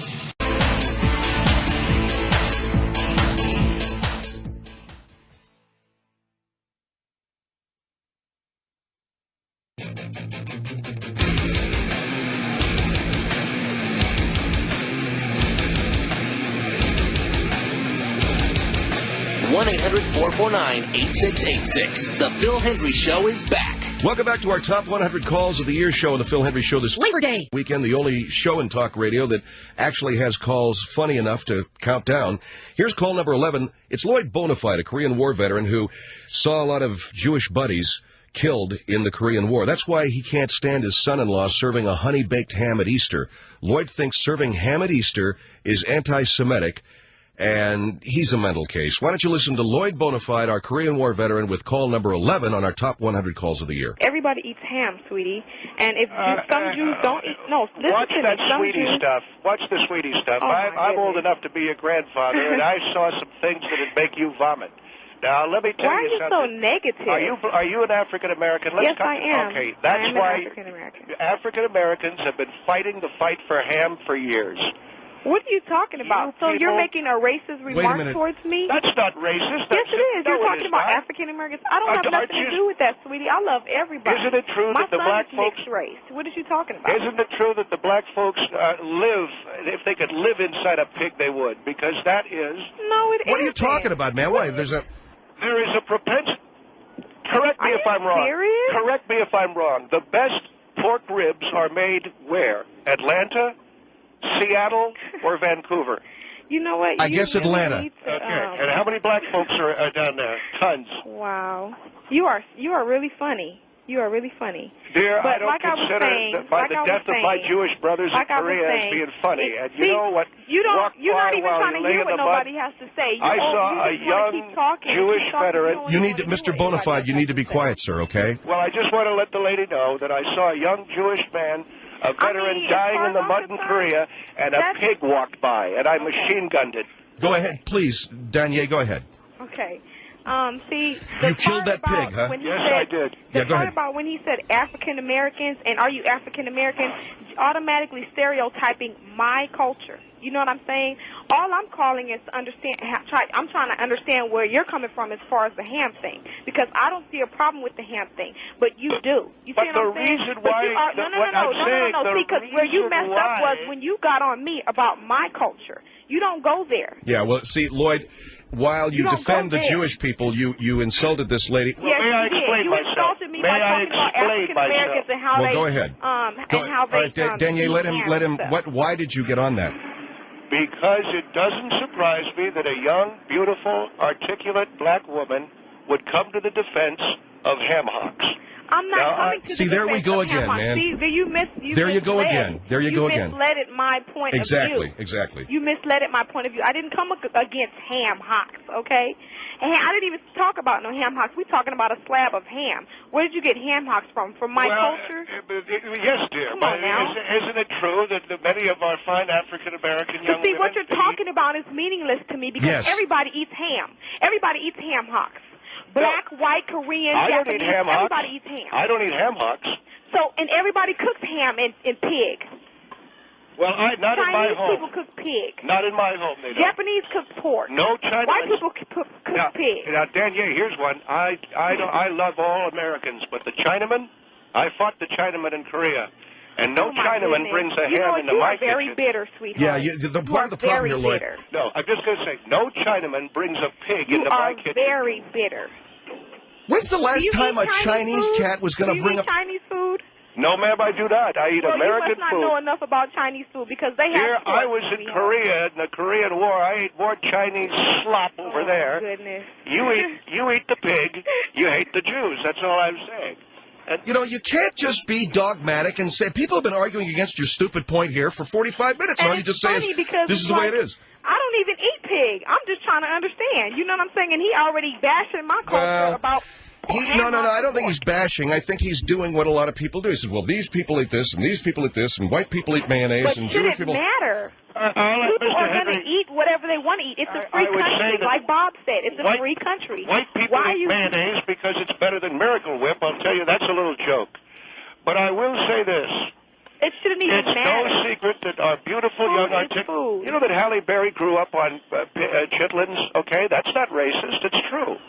And Halle Berry, I wouldn't let her with it. Why did you make it as a racist statement when you came at me? And the other thing Halle Berry, you would have came at me like that. But I'm not Halle Berry. Well, I bet you're as beautiful as she is because you sound more intelligent. Well, don't. And let me say, Danier. Now, here's the thing: if Eve, as beautiful and articulate as you are, if you came near my home with pork products, I'd bulldoze my house and move. That's call number 11, Lloyd Bonafide, our Korean War veteran and heating and plumbing guy. Here's call number 10 now on our top 100 calls of the year show on this Labor Day weekend. It's Austin Ahn'Qiraj, who is a martial arts teacher and felt he was justified to talk out loud during the film Kill Bill so he could explain to the students that he was with some of the martial arts moves they were seeing in the movie. Well, a man told him to shut up. So Austin stepped out into the aisle and demonstrated a roundhouse kick to show the man what he was capable of. Here's a real idiot, Austin Ahn'Qiraj, with call number 10. All of these movies that you're saying you're taking your students to see yes, sir, are all available on video. If you want to teach your students, take them back to your dojo, put the DVD in,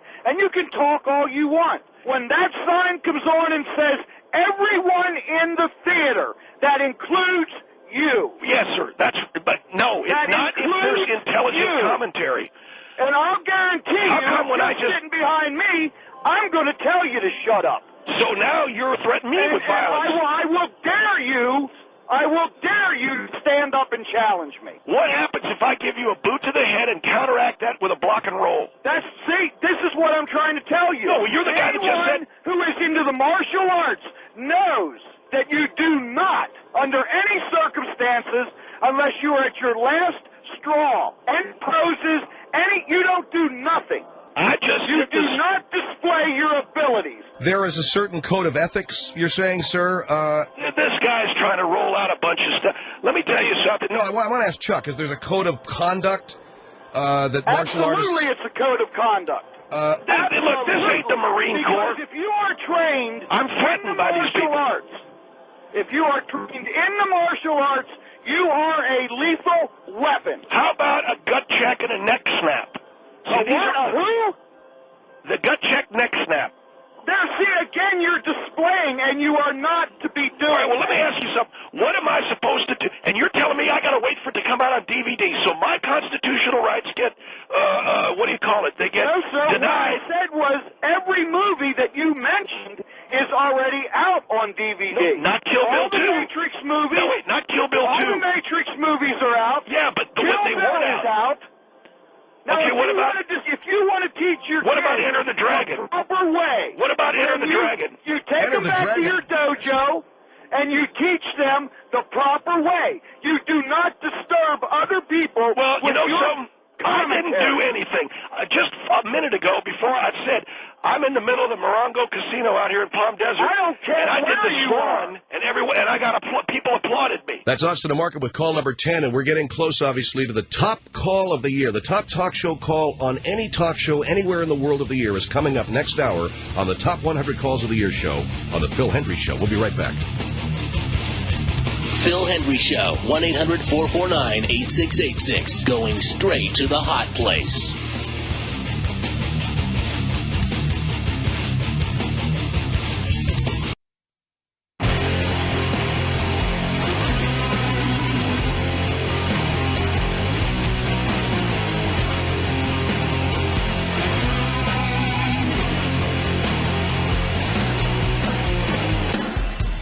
This is the Phil Hendry Show, 1-800-449-8686. Welcome back to our Top 100 Calls of the Year show here this Labor Day weekend. We're getting close to number 1. Here is number 9, and it's Ted Bell, the owner of Ted's of Beverly Hills. Ted was on my show recently to ask me to stop talking about the rising gas prices. Since he can afford the gas prices, and so can his regular customers, I must be talking to a lot of the, quote, white trash that listens to my show, and so they naturally come into his restaurant. One couple came in, and the man was wearing a polyester suit. It's got to stop, at least according to Ted. Here's call number 9. I would like to know why you feel like we should not bring up issues like this. This is everyday issues. Everybody does not have money. Everybody is not born with money. What was that? What happened? Hold on, I'm sorry, hold on. What? Someone just pulled in a Ford Ranger truck. What difference does it make what they drive? I got to take care of this, Phil.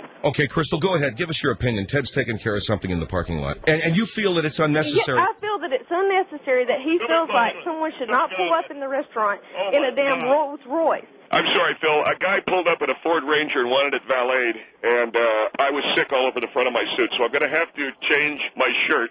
If you can give me just 60 seconds. Go ahead. Can you just, like... Let me ask you something, Crystal. This is Phil Hendry. What do you think about a guy that screams as if he's just seen Frankenstein? To me, is sickening. And not only that, he said he made the remark that he just throwed up all over the front of his shirt. Yeah. I mean, that, to me, is sickening. I guess he thinks that everybody should walk around with thousands of dollars in their pocket. We don't have that. Everybody doesn't have it. Is this Crystal? Crystal is Ted Bell. Let me ask you a question. If I asked you if you wanted Pellegrino or flat water, what am I talking about? If I wanted Pellegrino or flat water, what's the difference between the two? And Phil, do you have that Jeopardy music that we could... No, I don't have the Jeopardy music. I'm not going to make fun of people. I don't want to make fun of her either. How long is it going to... Well, you don't have to make fun of me. How long is it going to take you to answer the question? Why would I want to go to and I understand your point of view, but why would I want to go to someone's restaurant that is going to get on okay, let's say that I don't have as much money as you and I want to go out to eat somewhere nice, and let's say my husband takes me. Wait a minute. And because... What happened, Ted? I'm very sorry. Ted's got to come back, son. Tony, is that you? Yeah. What happened? He's sick. What happened, Tony? A guy walked in wearing moccasins. A guy was wearing moccasins? He got sick. Go turn the radio on. He puked because a guy walked in wearing leather moccasins. Now, this is the kind of elitism that I'm talking about. I know exactly what you're talking about. And it's just... Yeah. I mean, that's... I don't understand. He should be happy that someone of our class would want to go eat at a restaurant and pay that amount of money for those kind of steaks. Let me ask you this. Filet mignon, fish or beef? Fish. Say that again, Crystal. Filet mignon, fish or beef? I guess fish. I don't know. Oh, my God. Well, now, come on, Ted. That's not fair. Exactly. Crystal, filet mignon. No. You're saying it's that a beef because cut, I couldn't answer a question like this. Are you talking about class education? All right, I don't know what's wrong with him, but he is puking every time something happens. Why would you even want someone like that even advertising on your show? He can't run your show. He can't you're tell right. you what to do. He does. He puts an awful lot of money into our show every year. All right, Crystal, Merlot, is it wine or is it the name of a magician? What did he just ask me? He asked you, Merlot. Is that the name of a wine or the name of a famous magician? Merlot. Wine? Yeah. You think it's a wine, hon? It's a wine, Ted. Thank God, because I was running out of shirts. It is a wine, I know. Yes, of course it is. And I think you're demeaning this lady, Ted, with these questions. I'm saying if people can answer a simple question, I will let them into my restaurant. For instance, tonight we're asking... Why do you have to answer questions? Because I don't want you sitting there saying, hi, could I have the filet mignon, and is it snapper tonight? God! What difference does it make? Rice pilaf, Asian dish, or a dead Vietnamese man? Okay, that's all. I'm finished, all right? Will you turn the music off, please? I mean, Crystal, it's it's sick, and he puked all over himself because a guy hit, to me. But do you see what I'm saying? My husband has fought for this country. What happened? Somebody just thought that Peach Cobbler was a gay shoemaker. I'm done. There's Ted Bell, who can't handle people not knowing what filet mignon is. Actually, thinking it's a fish is pretty weird. Anyway, here's call number 8 on our top 100 calls of the year. It's Dean Wheeler on the Phil Hendry Show, an independent analyst for the Democratic Party. He was rather encouraged by the terrorist attacks that happened in Madrid. Yes, I said encouraged because Dean felt a small attack here in America might be the nudge John Kerry needs to be elected president. He's a real scumbag. Let's listen to him. Dean Wheeler, call number 8 on the top 100 calls of the year here on the Phil Hendry Show. Yes, sir. I call in. Who is this guy anyway? I mean... sir, my name is Dean Wheeler. I'm an American. No, you ain't. You ain't an American. What are you talking about? Sir, my uncle and my father and my grandfather fought in wars, so we don't have to put up with people like this and people like you. Did they fight for the North or the South? They need to put you on a plane and send you over and let you go over there. Oh, you go over and sacrifice your life. Well, what about all the people that died in the 9/11? No, I'm just trying to say that, now we missed our plane and we're going to miss our shuttle to Whistler. Sir, you know what you are? You are a coward. That's very well said, what Billy. You are. Very well said. No, you are. You need to go crawl underneath the rock and just stay there. John Kerry will help us. He won't. No, he won't either. The meat grinder. Sir, boy. What you are telling us that we should do is basically sacrifice people in our country. And you don't think that America can't be a lovely place? America is a lovely place, except for when we let people like that come over and push us around. Well, I don't know. We're not going to let them push us around. We're just going to vote for John Kerry because then things Sir, my grandpa is probably turning over in his grave. Listen to this. Billy, can you hear that? No, sir. He's basically saying, Dean Wheeler, you're screwed 6 ways to sunset. Let me read something to you. What the world needs now is... We heard the lyrics to the song, sir. Yeah. We heard the lyrics to the song. Yes, sir, we Billy, did. You are upsetting me with your angry talk. We need something more lovely. I'm not angry. The reason I'm angry, sir, the reason I'm angry is because of an idiot like you that would get on the radio and actually tell us that we need to let these people come over here and blow us up. And blow us up. So we'll vote for the right guy. Yeah. You're making them angry. With every word you guys are saying, you're going to make it more likely that... You know something, sir? You know something? I don't care how angry they get. Please be They can get as angry as they want. But as long as they don't get to push us around, that's what matters right there. Oh, this guy's nuts. Well, he's insane. I think you're the one that's nuts. Do you remember the song? It started... Billy, I don't even. I've already heard it. Heard it. I've been listening to you for the last half hour, man. Right, making us sick. No, but you don't remember Bo Donaldson and the Haywoods. Billy, don't be a hero. Don't be a fool with your life. You know something, what do you think sir? they're thinking about? You make me so Yo, no sick. kidding. I want to vomit. You ain't an American. I want to vomit my guts loose. That's right. Yeah, you got that right. That's great. Oh, that's great. That's nice talk. You know, Billy, don't be a hero. Don't be a fool. Bo Donaldson and the Haywoods. I'd rather gag. Yeah, that was exactly. a lovely song. All right, exactly. Listen, Billy, thanks a lot. Billy, don't be yes, sir. That's Dean Wheeler with call number 8 here on the top 100 calls of the year. As we get closer to number 1, here's call number 7. That's only 6 away. Good for you, bud, that you can do the math. That's only 6 away. Turd. Call number 7 is Jay Santos. On the 5th anniversary of Columbine, along with 9/11, it shows us that maybe we've trusted other people's kids too much. He started a program called Youth Watch. They monitor some of other people's children, and they're especially keeping an eye on the kids in band class and astronomy class, because those are the real psychos. Here's call 7, Jay Santos. Are you a commissioned police officer? I'm with Citizens Auxiliary Police. We are a volunteer police group aligned with Neighborhood Watch, but we do have a blue armband. We're completely identifiable. So you're not a commissioned police officer? Well, I don't know what you mean by that. I mean, do you have a degree in psychology? Well, you don't have to have a degree in psychology. Do you have a degree in psychology? No, I don't. Do you have a degree in psychiatry? Well, no, I do not. Do you? No, I have a degree in business administration, and I know damn well that you are not going to search my kid. Sir, I have the right to stop and search. I'd be on your front porch, beating you over the head with your own arms. Well, then you got a problem.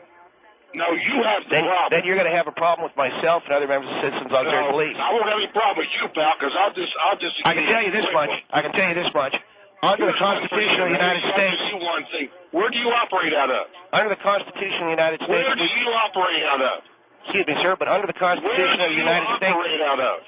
Let me say again, sir, under the Constitution of the United States, we do have the right to citizen's arrest and stop and search and seizure if it's a citizen of the United States. Because I tell you what, you've never heard. If it's my kid, you won't arrest anybody. Well, sir, then you're going to tell you. I don't want to have to. You sound like you're from the South. Are you operating in the Southeast somewhere? No, sir, I operate out of Southern California. I'm originally from Harrisburg, Pennsylvania, sir, so that shows what you know.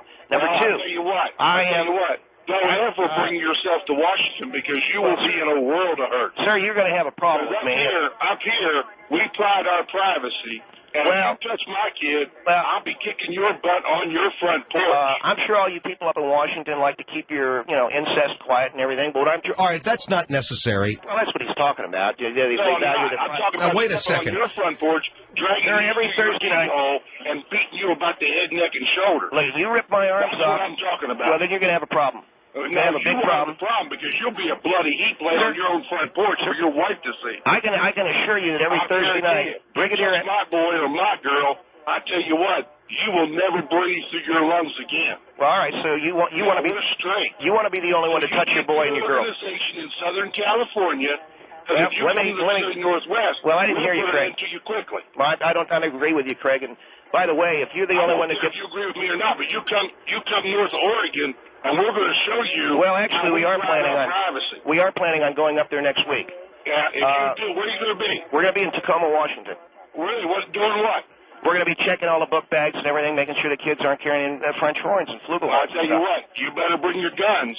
Well, Craig, if you don't, look, we got ours. I understand you want to be the only one touching your daughter and your son. I get that. That's Jay Santos with call number 7. Jay's with the Citizens Auxiliary Police, by the way, and you can pick up souvenirs from the Citizens Auxiliary Police by visiting our website, www.philhenryshow.com. We'll be right back. Phil Hendry Show, 1-800-449-8686. Very well, you will kiss the gunner's daughter. Take him below for the makings.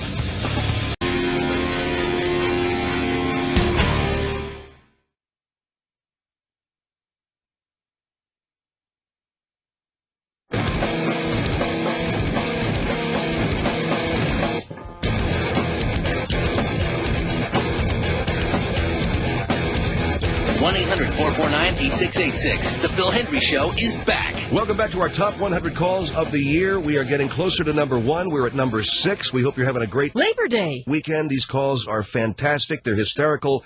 They are, in fact, the greatest calls in talk radio. Don Parsley was on our program to tell her the good news that his wife doesn't have cancer. They had quite a scare for a while there. He was sure she was going to have cancer, so he already went through the 5 stages of grieving and healing, and then he started moving on. In fact, he even got himself a girlfriend, and now that his wife is actually healthy, he doesn't know what to do. Maybe have his girlfriend move in with him and his wife? Here's call number 6, Don Parsley. Sir, you sound like the most self-serving, selfless, mindless person on earth. You said your wife went out and got cancer. Do you think she went out and bought it at a store? You couldn't even wait till she got her diagnosis, which tells me you already had this other woman lined up. This is not a new thing. You hold on just right there. I didn't have no woman hold it. No, now hold on just No, a second. I won't hold on. You hold on to your bloomers there. You've been talking and you've been talking and you want You're trying to sympathy. But you're not going to get sympathy from any normal person. What am I supposed to do? With my wife's You're about supposed not to be a have no man. boobs, You're and I went supposed to out act and like got a boobs. man and be by her side. You're I am supposed by to, her side. I ain't getting You're rid of her. supposed to wait till she gets her diagnosis. Now because listen, you you found her threw up awfully old bat. I quickly. told you. Watch your language talking to this lady. Because I had some this chick lined up on the side, okay? Well, I'm it about to sounds have like my wife, and she's not going to have no breasts, so I went out and found a woman with My breasts. God, man, are breasts that important to you? Can't you? What if Let me you think had... about it for a minute. Yeah? Are you kidding me or what? Well, then there's something It's a wrong woman with that you love, for crying out loud. I mean, what is love to you, man? This is your partner. This is your... You almost said the word fart. I heard... Okay, so I almost said the No, word that fart. would apply to you, not your wife. When exactly did the bus for the Munchkins pull up? Because I think you missed it. Now, Mr. Henry, what I was trying to... Have some respect, okay? She's trying to tell me that I was having an affair. I said it sounds like it. Well, it guess sounds what? like it. Well, maybe you ought to get a new hearing aid because you're wrong. It don't... That's not what happened. What I did, I used to walk into the kitchen when my wife was cooking, and I'd shout, "Bring out your dead, bring out your dead." And isn't that a manly thing to do? It was a joke. God, what poor... You got a woman waiting for You got a woman waiting for a cancer biopsy, and so you walk into the kitchen and go, "Bring out your dead"? And you couldn't even wait for the biopsy to come back. It sounds to me almost like you wanted to be a positive diagnosis. I hope your wife is listening to this. You know, Betty, and when you get home, your clothes are out in the street. Betty, you remind me so much of my mother-in-law. It's scary. And that's why at this time I must ask you, is this Francine Oberlin? Yes or no? No, it is not. That you are a liar? You're my mother-in-law, aren't you? No, I am not a liar, but I'll tell you You're calling from something. Rancho Mirage, California, aren't you? Are you calling from Rancho Mirage, Francine? No, I know this is I am you. calling No, I know from this is you. No. I know this is you, and you've been doing this to me for 15 years. They're going to drop a net over it you. sounds like her. Wait a minute. No, it's her. No, it is not. Well, Francine, I want you to hear this loud and clear. I love your daughter very much. And I'm going to stay with her for the rest of Boy, you know I something. hate it when you laugh at me. I hate it. Sooner or later, somebody's going to put a net on you. It's like you left a Metropolitan Well, how I know Hospital. it's you? Because you got that spastic glottal thing going on in the back of your throat. I hope you know, Are you sure this is your mother-in-law? I know it as sure as God made green apples. And listen to the way she laughs every time. I am not your mother-in-law. Thank God. If I were, I would probably kill you myself. That's call number 6, Don Parsley on the top 100 calls of the year here on the Phil Hendry Show. Number 5 now is Dr. Jim Sadler. Dr. Sadler was on our show to talk about God's big trick on us. What is it? The fact that we need to go to the bathroom. That's right. Public bathrooms especially are disgusting places, and Jim will have none of it. In fact, when he was in line to view Ronald Reagan's casket, an elderly gentleman asked Jim to please hold his spot in line while he used the bathroom. Jim refused. He didn't want to enable this man's animal instincts. Here's Dr. Jim Sadler, a perfect idiot, with call 5. People are not all the same. People are different. Maybe you can hold yourself for 36 hours or 48 hours. Some people, they cannot hold themselves for 2 hours. You don't know if that old It's not person, healthy you know, either. or even if he's a young person, you know, maybe he's a teenager, maybe he's a young woman, whatever she is. You don't know if they went to the bathroom Well, before first they of all, left the their house. only people And that ask even you if to they hold went their to the place in bathroom, line in that doesn't grocery mean stores they- are foreigners. No American asks you to hold the place you know, in when line. you didn't let that person to go, you don't know whether he, you know, why he have. He's not gonna go have fun there in the bathroom. He wanted to go to the bathroom because he had to go to the bathroom. I didn't keep him from going to the bathroom, but I'm not going to hold his place in line for it. You embarrass him in It's front my of a lot of... personal You philosophy embarrass him. that using a toilet degrades the human species. And let me tell you, the public bathroom is for public people or for people who need to go to the bathroom. Otherwise, nobody likes to go to the public bathroom because a lot of time it's nasty, it's dirty. Yeah, that's exactly right. That's exactly my point. So why don't you wait until you go at home? If somebody they wanted to go to the dirty bathroom, that means they forced to go to the dirty bathroom. Well, that if you want to go to a dirty bathroom, I feel pretty sorry for you. Otherwise, nobody wanted to go to some places are dirty and filthy. But this old person, I feel so sorry for him. I don't sorry for him. I don't believe you, and I'm glad. He probably had ham and eggs and a loaf of bread and all kinds of stuff that would create an enormous amount of need to go to the bathroom. You know what? I'm ashamed when I hear somebody like you, you know. I'm ashamed. I think I just heard your husband Abu call you for dinner. I wasn't born here. I was born back home. Really? But I'm ashamed because we have people like you. We thought we have a brain here. We have to be free here. We have to help each other. I am free, and that means I don't have to hold your space in line while you go back to get yourself another jar of escargots or some other Italian food. Like, what are you doing and what do you do to that old man? And kid, I hope one day you will be in his place. Then you will realize how much you hurt that old guy. And go back for the block. Go to hell. Go to hell. Because if you were a you go to the living hell. Hold on for a minute. That person to go to the bathroom, okay? She doesn't want me to go to the bathroom. She wants me to go to the bathroom in public. If she's that kind of a person, that's her business. But being from Italy, where she's from or wherever, she probably eats large chunks of feta cheese and provolone. It probably blocks her up very nicely. So don't start talking to me. And how about this? How about maybe this person, he's taken a lot of medication and he has to drink a lot of liquid and he has to go to the bathroom. Right. Thank you, Ann. Thank you. But your point, obviously, Doctor, is that people should anticipate all of this? Absolutely, they should anticipate it. Side in for me, side out for you. Absolutely, they should anticipate it. What are you doing? You know what? I got so worked up. I'm playing a little ping pong with my wife, Marcy. I hope, you know. Can you talk on the phone? Yeah, I can. It's for me, it's relaxing. Woo, good shot. Well, that's call number 5, and that means we only have 4 left. And the number 1 call is coming up next here on the Phil Hendry Show. Actually, number 4, right, bud? Number 4, then it goes to 1. Thank you. On the Phil Hendry Show, Top 100 Calls.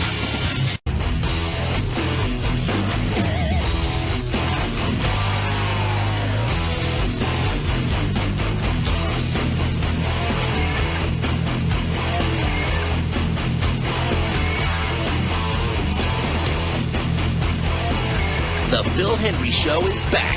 1-800-449-8686. Welcome back to our Top 100 Calls of the Year. We are now at call number 4. I'm Phil Hendry, and this is David G. Hall. He is my boss here. He's the Vice President of Syndication, and he wants a new beginning for the Phil Hendry Show. He feels the subjects that I talk about have no real interest to the listeners. He wants me to talk about subjects the audience can comprehend, like the series finale of Friends. Here is David G. Hall with call number 4. Phil, my name is Cyril. And I think this fellow David should get out of the tub because all I hear is him washing himself. Yeah, I don't think he's going to clean himself. You might try one, John. Because... Wait a minute. What is your name, sir? John. Well, what's Cyril? That's my middle name. Okay. Cyril? I don't... Well. And who's your brother, Ivanhoe? You guessed it right, David. You're impossible. If I had a boss like you, I'd fire him. Hey, Cyril, you like Cyril like Raisin Bran? You're right. Okay, what's the point, David? What is your point, Phil? I wanted you to talk about Friends. You got Grandpa on here. We just got rid of the old lady down the road, the last line, the old lady in the shoe. Then I had some other... Can we talk about Friends? Hey, Cyril or John, what's your favorite Friends episode? I haven't watched it. I watched the 1 or 2 series, and I thought it was disgusting. Did you see the one with Joey's? No, I didn't, because I thought it was disgusting, and I wouldn't even watch the thing. What about Phoebe not going to the dentist? I never watched that and never seen it. I'm sorry. Boy, you're really hitting a home David, run. I think you're really out of order. Why? Because I'm taking a bath because I'm going out of town. No, you could take all the baths you want, but talking to Phil the way you have is irrespective. I wouldn't take that from anybody, and I think you should be fired. David, in a lot... Would you please shut your mouth? I said to shut up. I'm talking to the caller. You're talking to who? I'm talking to you. Well, David, what do you want me to shut my mouth No, for? I'm telling Phil to shut his mouth. All you're asking me is about Friends, and I don't give a darn about Friends because I thought it was terrible. Look, what do you think about Chandler and Joey's white dog statue? I thought it was just... Look at me. I'm splashing myself with hot water, and what am I getting from the other end? Heartache. Nothing but heartache. What are we doing now, man? Well, I'm waiting for you to get a good phone call on the air. In the meantime, I'm going to enjoy myself. David, I would appreciate it if you'd give me your boss's name so I could talk to him. Maybe I'd get some... You can talk to Dick Featherstone if you want to, but I can tell you we're on the same page. All right, go ahead, David. Give him the information if you want. All right, his name is Dick Featherstone. You got a pencil and paper? I got it. 621. Loudermilk Boulevard. Okay. Happytown, Ohio. Happytown. All right, David. That don't make sense either, David. What You better finish taking your bath before you drown. I'm sorry to say, but I don't appreciate what you've done to this man tonight. I think he deserves more than what you're trying to throw at him. And it's not fair. And you go burp somewhere else. I'm sorry. Bye-bye. Thanks, John.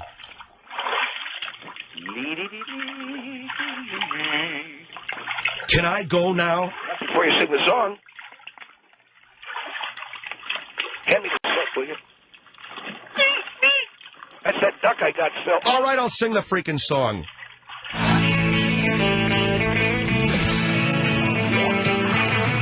So no one told you life was gonna be this way. More claps. Your joke, you broke your life. DOA. It's like you're always stuck in second gear. Hasn't been your day, your week, your month, or even your year, but I'll be there for you. I'll be there for you. Like I've been there before. I'll be there. Oh, no, don't put the radio in the top. That was David G. Hall with call number 4. That means 3's next. I don't need you to tell me what's... Get out of here, bud, okay? He's sitting there checking off each call. Vernon Dozier was on with call number 3. He's very angry at the customers at his gas station because all the fuel they buy is funding terrorism. That's right. He sells gasoline because he needs to support his mother, who's dying of lung cancer, and his retarded brother, who goes ding-ding when people come into the station.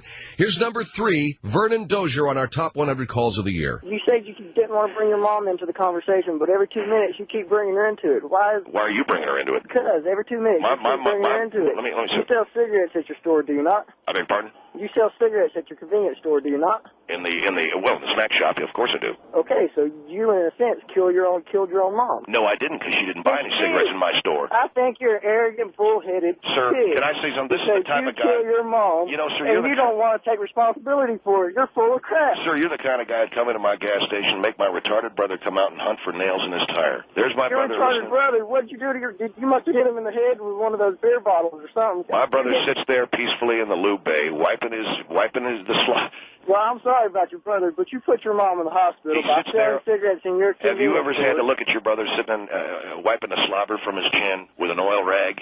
I'd help my brother wipe the slobber off his chin with a oil rag if I had a retarded brother. Instead of being on here making a fool of myself, saying that everybody else is responsible for this war over in Iraq. You put Wait a second. Are you okay? Let's say I am responsible. Give my mother lung cancer. Don't you then feel you're responsible for the terrorists? No. Now you're a liar. You're bullheaded. You're bullheaded. You're bullheaded. I'm not responsible. Yeah, you are. You buy gasoline, so you're bullheaded too. I don't have a license. How can I buy gasoline if I don't drive? Mr. Henry, you didn't inform me that this kid... I don't know how old he is. How old are you, John? I'm 23. And you don't have a license? Not anymore. I lost it. Oh, so you're a drinker? I used to be, yeah. Yeah, that's right. You drink.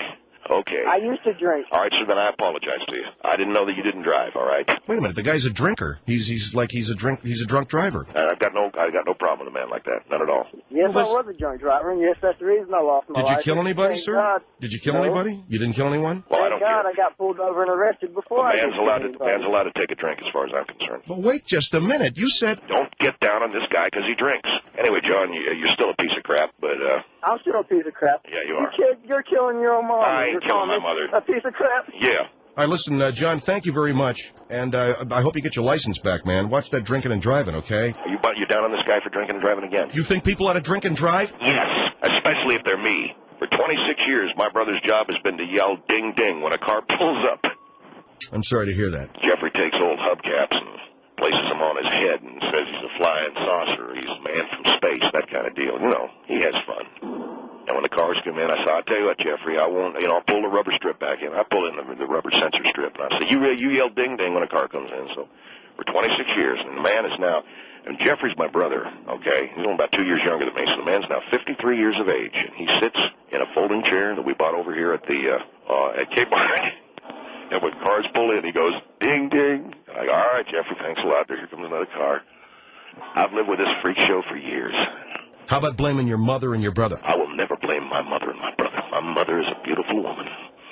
Spitting up blood, yeah. Even spitting up blood, she's beautiful. And my brother, God bless him. And that other guy was wrong. I do help wipe the slobber off of his chin. No, it isn't their fault. It's the fault of the two-bit bastard that's coming in by the gasoline. A lot of time. Jeffrey, burn time, Franks and beans. Hold on for a minute, Phil. What's that? It's dinner time, Franks and beans. I gotta have dinner now, Phil. Is that Jeffrey? Yes, it is. It's Jeffrey. Say hello to Mr. Henry. Franks and beans. All right, he just said hello to you. So he just says, he calls you for dinner and he sits in a chair, and I got it over here at the Walmart. You know, they have those folding stadium chairs you can get in this place and keep a cooler. But I got it for him, so he can sit in the loop bay, and, you know, for kicks, he'll like I said, I'll let him sit on a loop rack. We just got done doing a front end job, so I'll let him ride up and down on that, you know. All right, sir. Well, thank you very much. Considering your plight in life, I guess I can understand your anger. I just would hope that you would be a little bit easier going on people. They're buying gasoline, yes. The money does go to fund terrorists, yes. But maybe we'll learn, and maybe we'll... Yeah, maybe, yeah. And maybe Jeffrey's going to become... maybe Jeffrey's Linus Pauling, too. Yeah, sure. Right. Maybe my brother is going to turn into Dr. Jonas Salk. Yeah, I got a brother that takes an oil pan, puts it on his head, and you know, sings the theme from The Wizard of Oz, and you think this guy's going to turn into some brain surgeon? No, I don't think so. That's call 3, and coming up next, the top 2 calls of the year on the Phil Hendry Show Top 100 Calls of the Year, right after this. Phil Hendry Show, 1-800-449-8686. I would rather put my eyes out with a stick from a tree than look at you.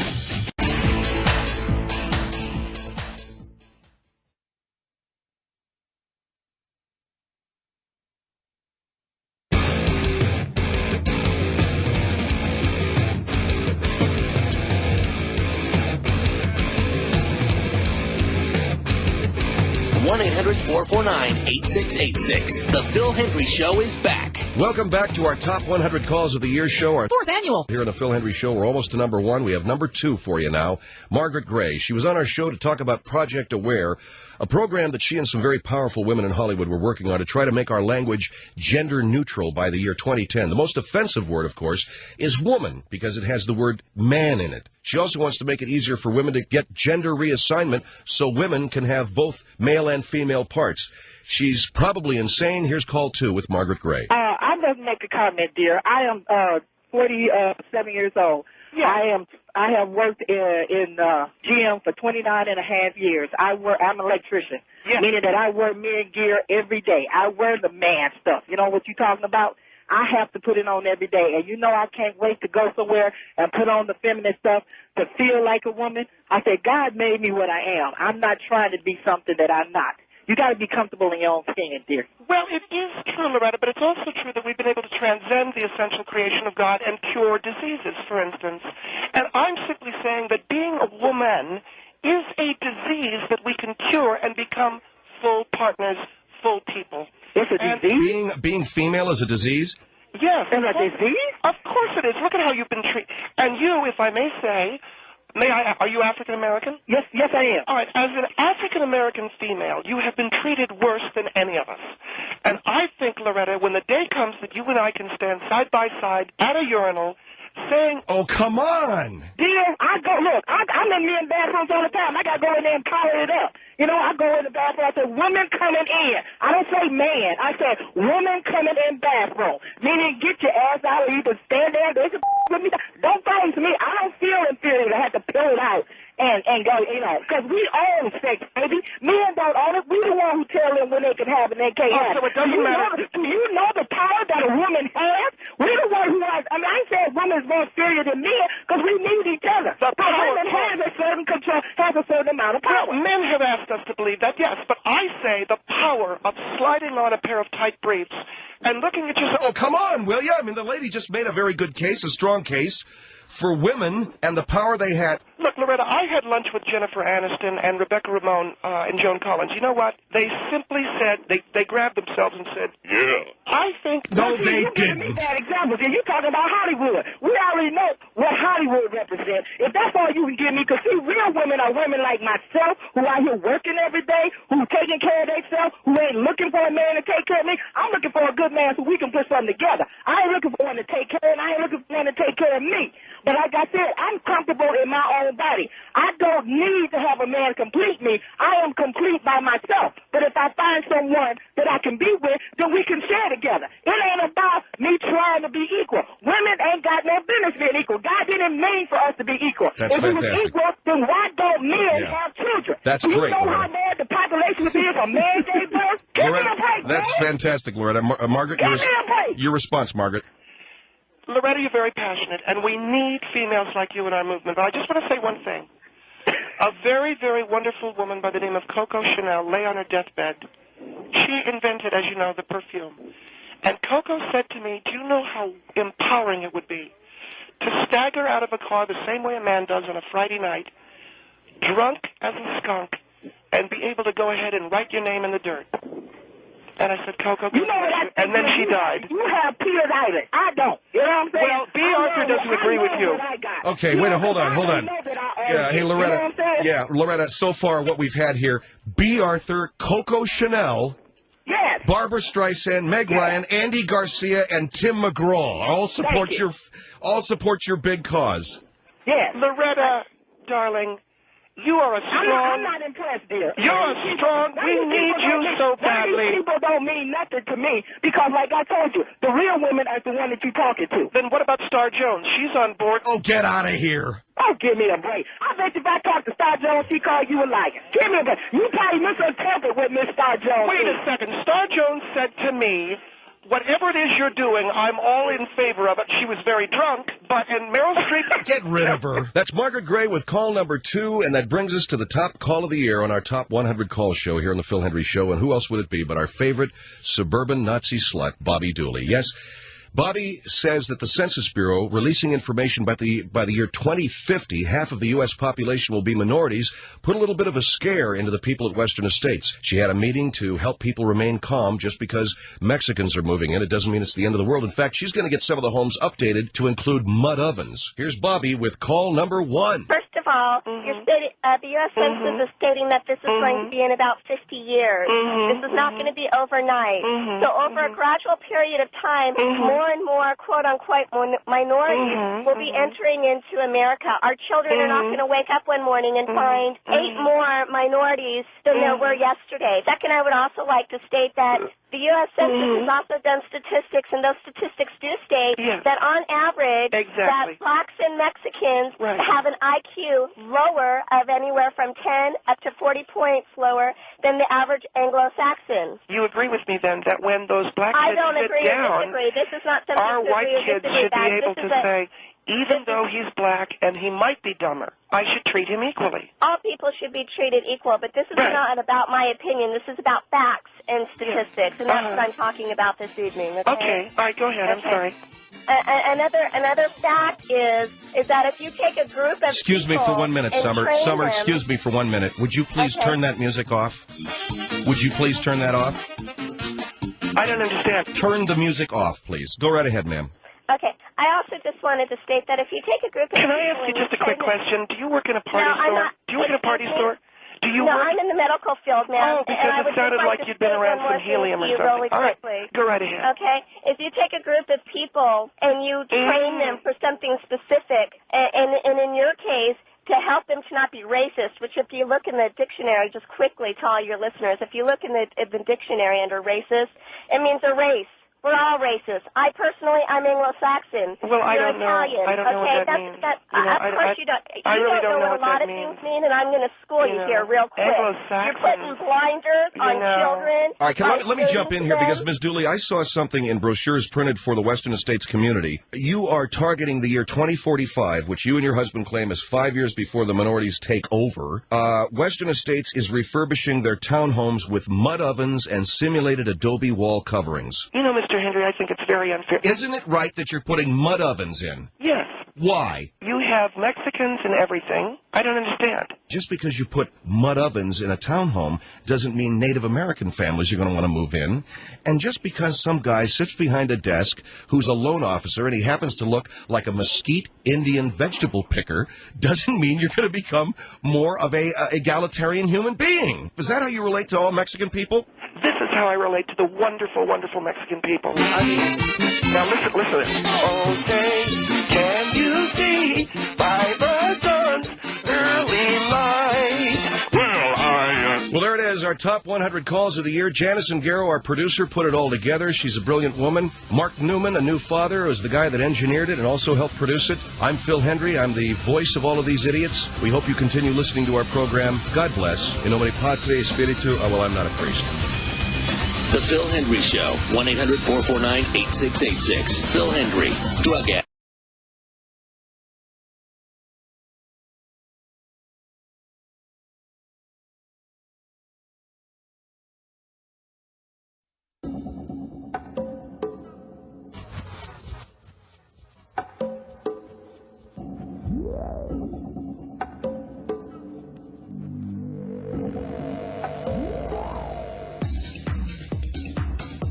Here's Phil Hendry, 1-800-449-8686. We're live on July the 4th, and we're going to be featuring our top 100 calls of the year.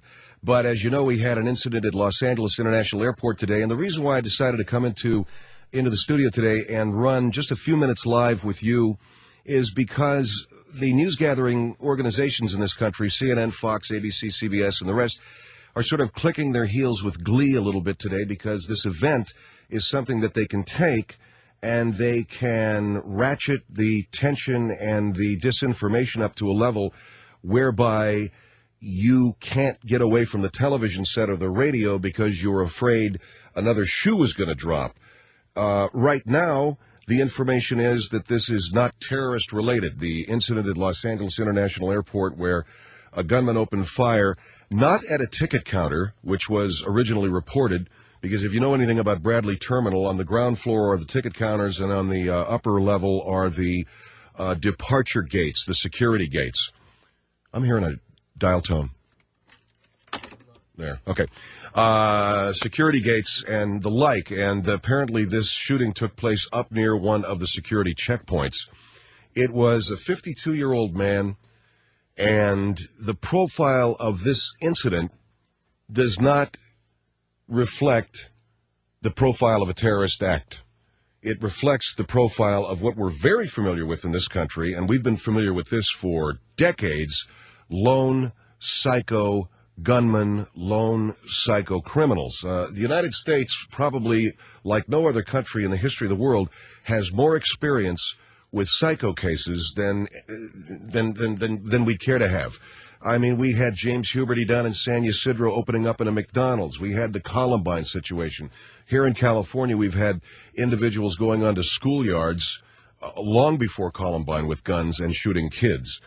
We have the Long Island Expressway incident, and on and on and on it goes. So this is something that we should be extremely familiar with. But what happens is, because of 9/11, because Fox and CNN are locked in a battle for viewership, they have to tell their reporters to be informational, but always dangle the threat of something larger and more serious and more frightening so that people will hang with us and they won't leave. And that's exactly what's been going on today with the reporting of this incident at LAX.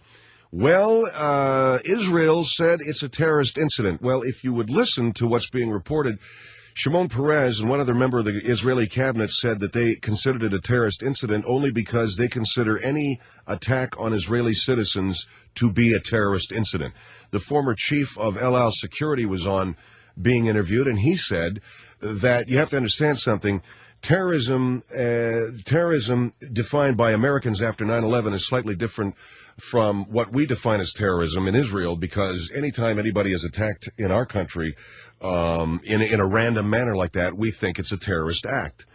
So immediately there was a denunciation of Shimon Peres, and whoever else in the cabinet said what they said. It wasn't terrorist. There's no information. The FBI said that there's no information right now that it is a terrorist-related incident. The Los Angeles Police Department said that they only have the one suspect, although they held 2 people as material witnesses. The airport has opened up for business, with the exception of some portions of Bradley Terminal. Business as usual on most of the broadcast facilities around the country. So information being that if this is not a terrorist incident, then there's no need to continue to cover it as a larger-than-life event. But they do that after making sure that they got everybody wired into some connection between this and 9/11. And if you remember listening to the show the last several weeks and the last several months, I've been saying it all along. I do not believe, and I still don't believe, that there is going to be any Al-Qaeda-sponsored or organized processes. That's when you say security. Here are the questions that they ask you, with questioners paying close attention to respondents' tone, and they have continued showing the same videotape over and over. And I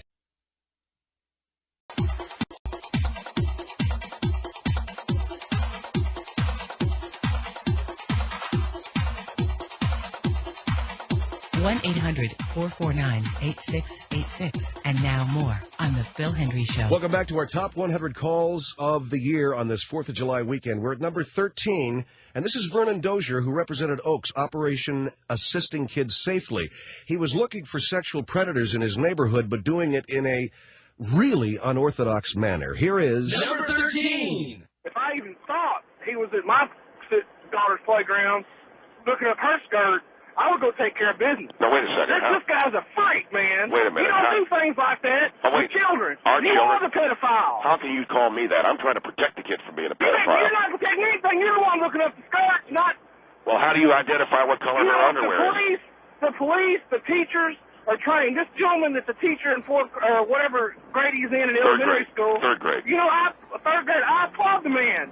He got a college education, is teaching. He's going to make good. He's probably... Well, let me ask you something. What about these guys maybe he wants to move up. What about maybe these guys that... job. What about these guys that play with trains? That doesn't mean a damn thing. The hell it doesn't. They're looking at them going in and out of the tunnel. That doesn't mean anything. You know, only in your mind. You are a freak. You know that? Only in your mind. If I even thought you were in my neighborhood, taking notes on our all kids. right, let me ask you something. If you don't want me, taking notes on my kids, especially their underwear of all things. Well, wait a minute. All right. I would take care of business. No, wait a minute. Not only would I report you, I would probably get the other fathers together. Wait a second. And I would take care of business. No, wait a minute. Who's going to keep track of your daughter's panties if I don't? If you're the kind of guy that is going to be... What do you mean? There might not be anybody keeping track of my daughter's panties. Well, how do you know whether somebody took them off or not? Wait. Tell me, she's 9 years old, almost 10. She can probably tell me whether or not she's doing something like that. We have a pretty good relationship as far as communication goes. And if I even thought, if I even thought you were there taking notes, especially Tori, what is your name, Ken? My name's Ken, and my daughter's name's Tori. I bought probably the finest pair of naval binoculars that you can buy. Yeah, you are a freak. You bought what? I bought You're a freak. Binoculars. You're a freak. They're Navy issue binoculars. So you can see what? So in other words, I'm supposed to sit in the car across the street and be able to make out their panties from there. Is that what both of you? No, I want to know. Both of you guys? Okay, you're going to get into trouble. Somebody needs to call the police in this guy's town and have them do the book and look at the internet site. Oh, see now you guys are. This guy needs to be reported, not Wait, now, so you're making me out to be the bad guy. Yeah. You're the bad guy. You got You're Navy issue binoculars so you can see up their skirt? So I can see what color the flowers are in the panties so I can make Tell notes. you what, buddy, you come to my neighborhood, and I'll take care of business. Oh, do you need somebody to do that work in your neighborhood? All right. No, I think what he means I is... said, you come to my neighborhood and do that, and I will take care of business. You won't make it out of my neighborhood. What do you mean you'll take care of business? He's going to kick your ass. Exactly. Oh, so you've made me the bad guy simply because I want to look up some kid's dress. Look up girl skirts. You're ridiculous. Number 13. That was sick. That was Vernon Dozier. Number 12 is along the same lines. Of course, we've had so much of this in the news, pedophilia, etc. Father James McQuarters is on to say that the best way the church can deal with the molesting priest issue is to pay hush money, pay the victims. Because he says it's the victims who are ruining the priests, and he's only guilty of a level 1 abuse, peeking down some kid's pants. Here is... Number 12! Father, you looked down this kid's pants. Were you... I went to confession. I confessed it. We compensated the boy $10. And well, it'll this has happen got again. nothing... This has got nothing to do... It'll happen again. You'll do it again. You know how come? Because there are people that cover for you. And as long as you all stay covered, you're going to keep on doing the Elvira, same thing. tell me true. Tell me true, Elvira. You wouldn't mind a few thousand in your purse for a quick tickle. Not under the circumstances that you're talking about. But you know what I would mind? I would mind seeing the children that you all have damaged and have covered it and put it under the rug and smothered it under the rug. They need to quit. They need to marry and all this celebrity. Wait.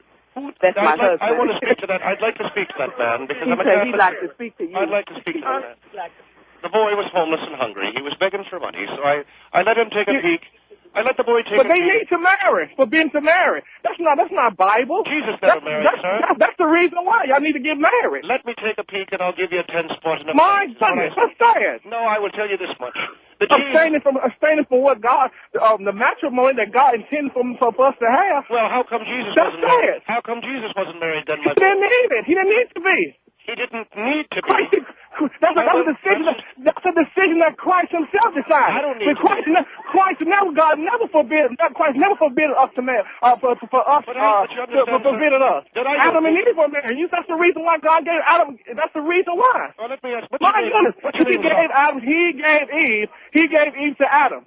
And he instituted marriage. But y'all have went around here and messed up and changed what God has intended for things to be. And that's the reason why y'all burning y'all lust for these young and molesting these children. Let me ask you a question. That's the reason why. What is your name, sir? My name is Kent Watts. Kent Watts, you wouldn't mind about $100,000 in your pocketbook for a quick tickle. Excuse me? $100,000 if I molested you, but then I paid you $100,000? You ain't nowhere in the world, man. You be locked up. And I tell you. You wouldn't take $100,000? Because that's not God. Go away? No, man. I don't know what you can pay me off of that. That's silly. Take $100,000 to have him go away. Look what you've done to the mind of the child. Look what you've done to the mind of the individual. People trusted you, Father. Don't you understand? They trusted you. I gave him a 10 spot. I know you looked down his pants and you gave him a 10 spot. Who the hell's up to You teach celibacy, and that's sad. All your priests abstaining from the very thing that God intended for man to have as a wife. Well, never sin intended. The Bible said in Timothy forbidden to marry. That's a doctrine that y'all teach, and that's false. You got me on that one. And if he would go head on and let the priest marry, let man marry like he's supposed to, then you wouldn't have this problem looking down God's pants. I agree that. You know what I'm saying? All right, get your wife and do what's intended, what God intended for you to do, and that's have sex. Let's have sex with your wife. I took a quick look. That's what God intended. That's what God intended for you to have, sir. Kaween, is that your name? Kaween or Kawan? My name is Kenneth Watts. Kenneth. All I did was take a quick peek down the slats. Why, Father? Why did you do that? I'm supposed to call you Father because the Bible says, "Call no man Father on earth." Let me but it's just respect. In just respect, I would call you. Can I ask you a question?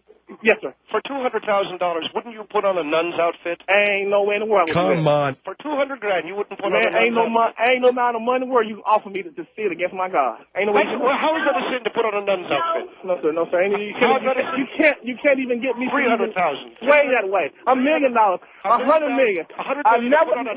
Ain't nothing you can do, brother. And they can do. Nothing you can do about it. There's no amount of money that would. What if it was a costume party?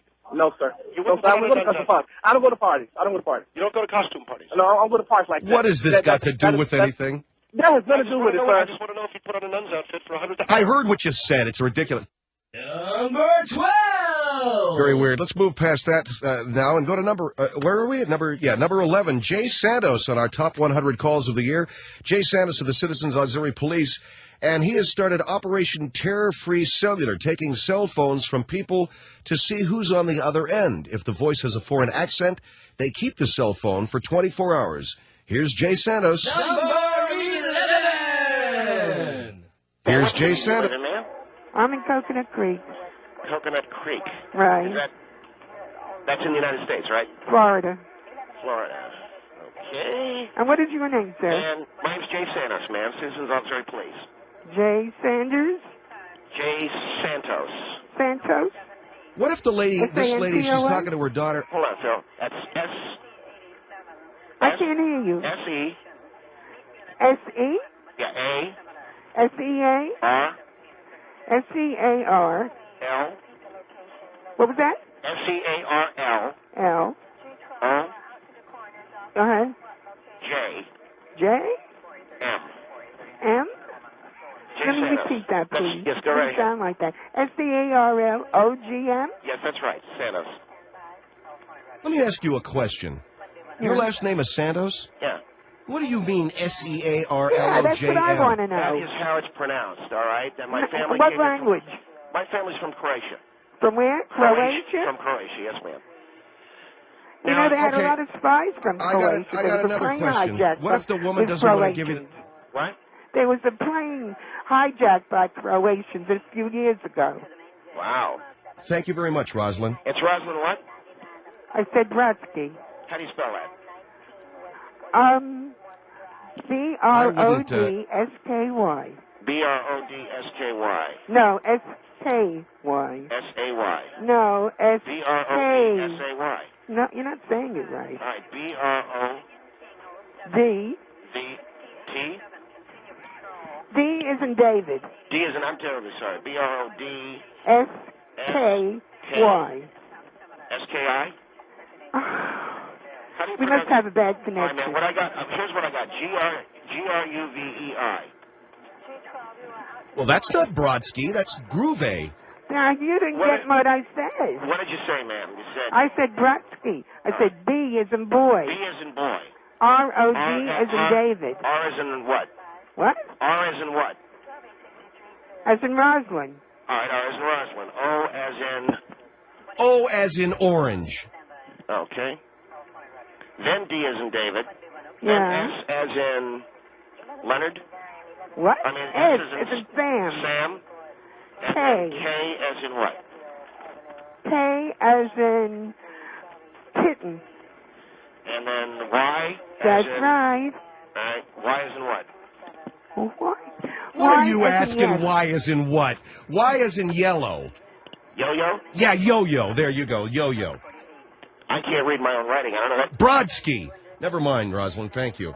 You're welcome. What is your Social Security number again? I'm not giving it to you. All right, I do need something. I need a current balance in your bank account then. Are you kidding? I need to have that. How old is your daughter, ma'am? Anything. Just give me a number. How old are you? I am What's 80. your phone number? You're 80. All right. That's right. Never mind, Rosalind. Don't give him any more information. Spencer, you're interfering with anti-terrorism. Oh, shut up. Number 11! Yeah, that's beautiful. All right, that's number 11 on our top 100 countdown of the top 100 calls of the year. That was Jay Santos from the Citizens Auxiliary Police, and he was just checking that lady out to make sure she wasn't a terrorist. Coming up after our break here, we got number 10 and Bobby Dooley, and a very, very interesting take on graduation parties. Coming up here at our top 100 calls of the year on this 4th of July weekend on The Phil Hendrie Show.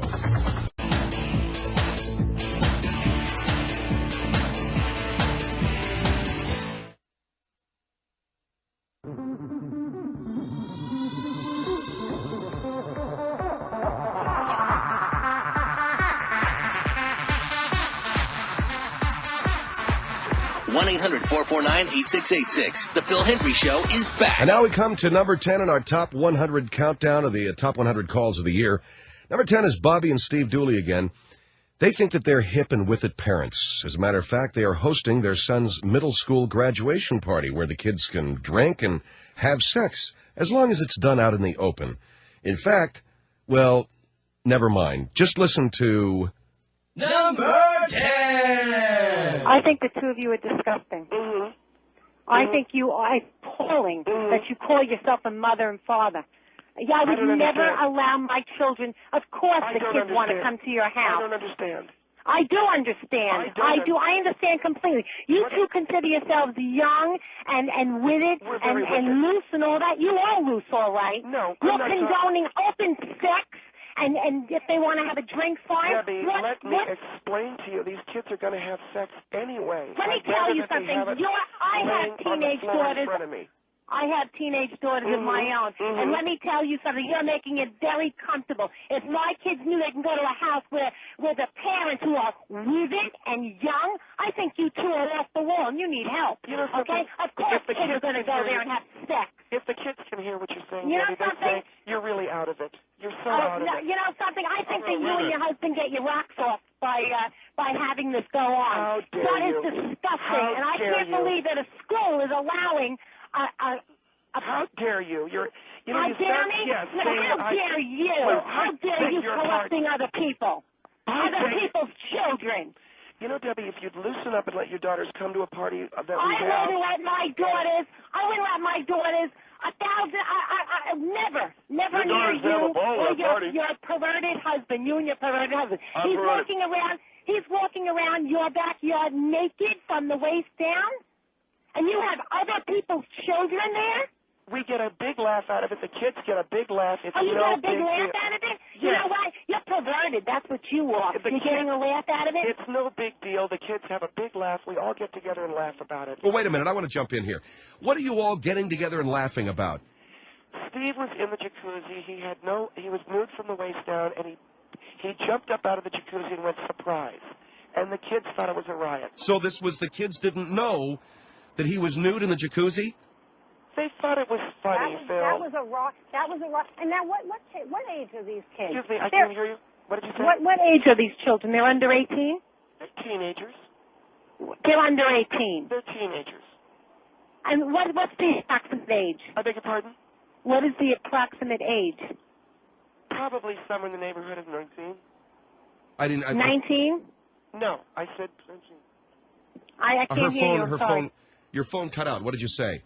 I said 14, 19. Either 14 to 19. Do you think that 14? it's a big laugh that 14-year-old girls and guys are going to see your husband naked from the waist down? What the heck is wrong with you two? It was all a big laugh. Everybody understood. It's a big laugh. I think you two are.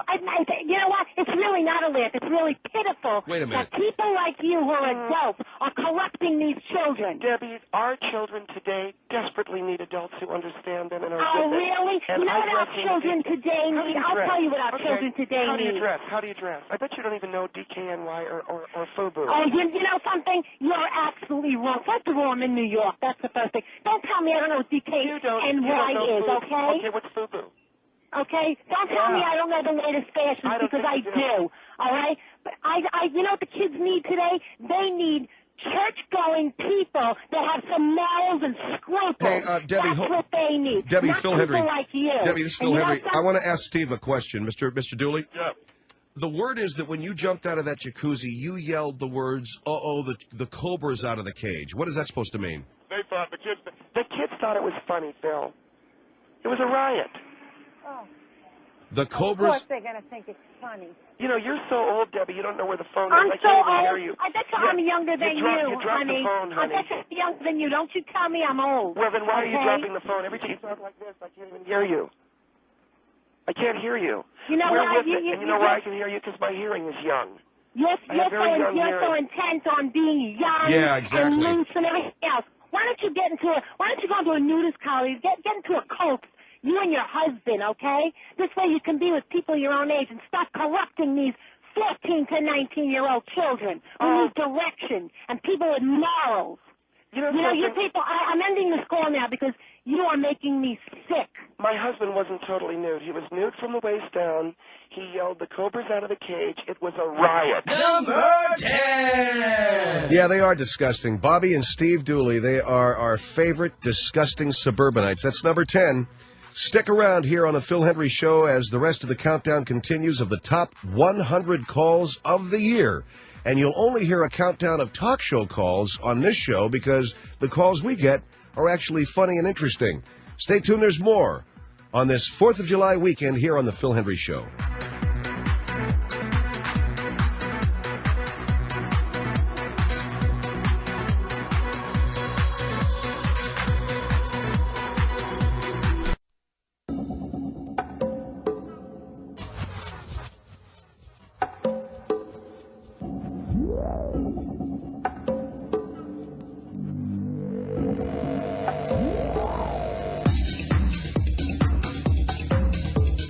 Here's Phil Hendry, 1-800-449-8686. Welcome back to the top 100 calls of the year. As we count them down, we're headed to number 1. We're at number 9.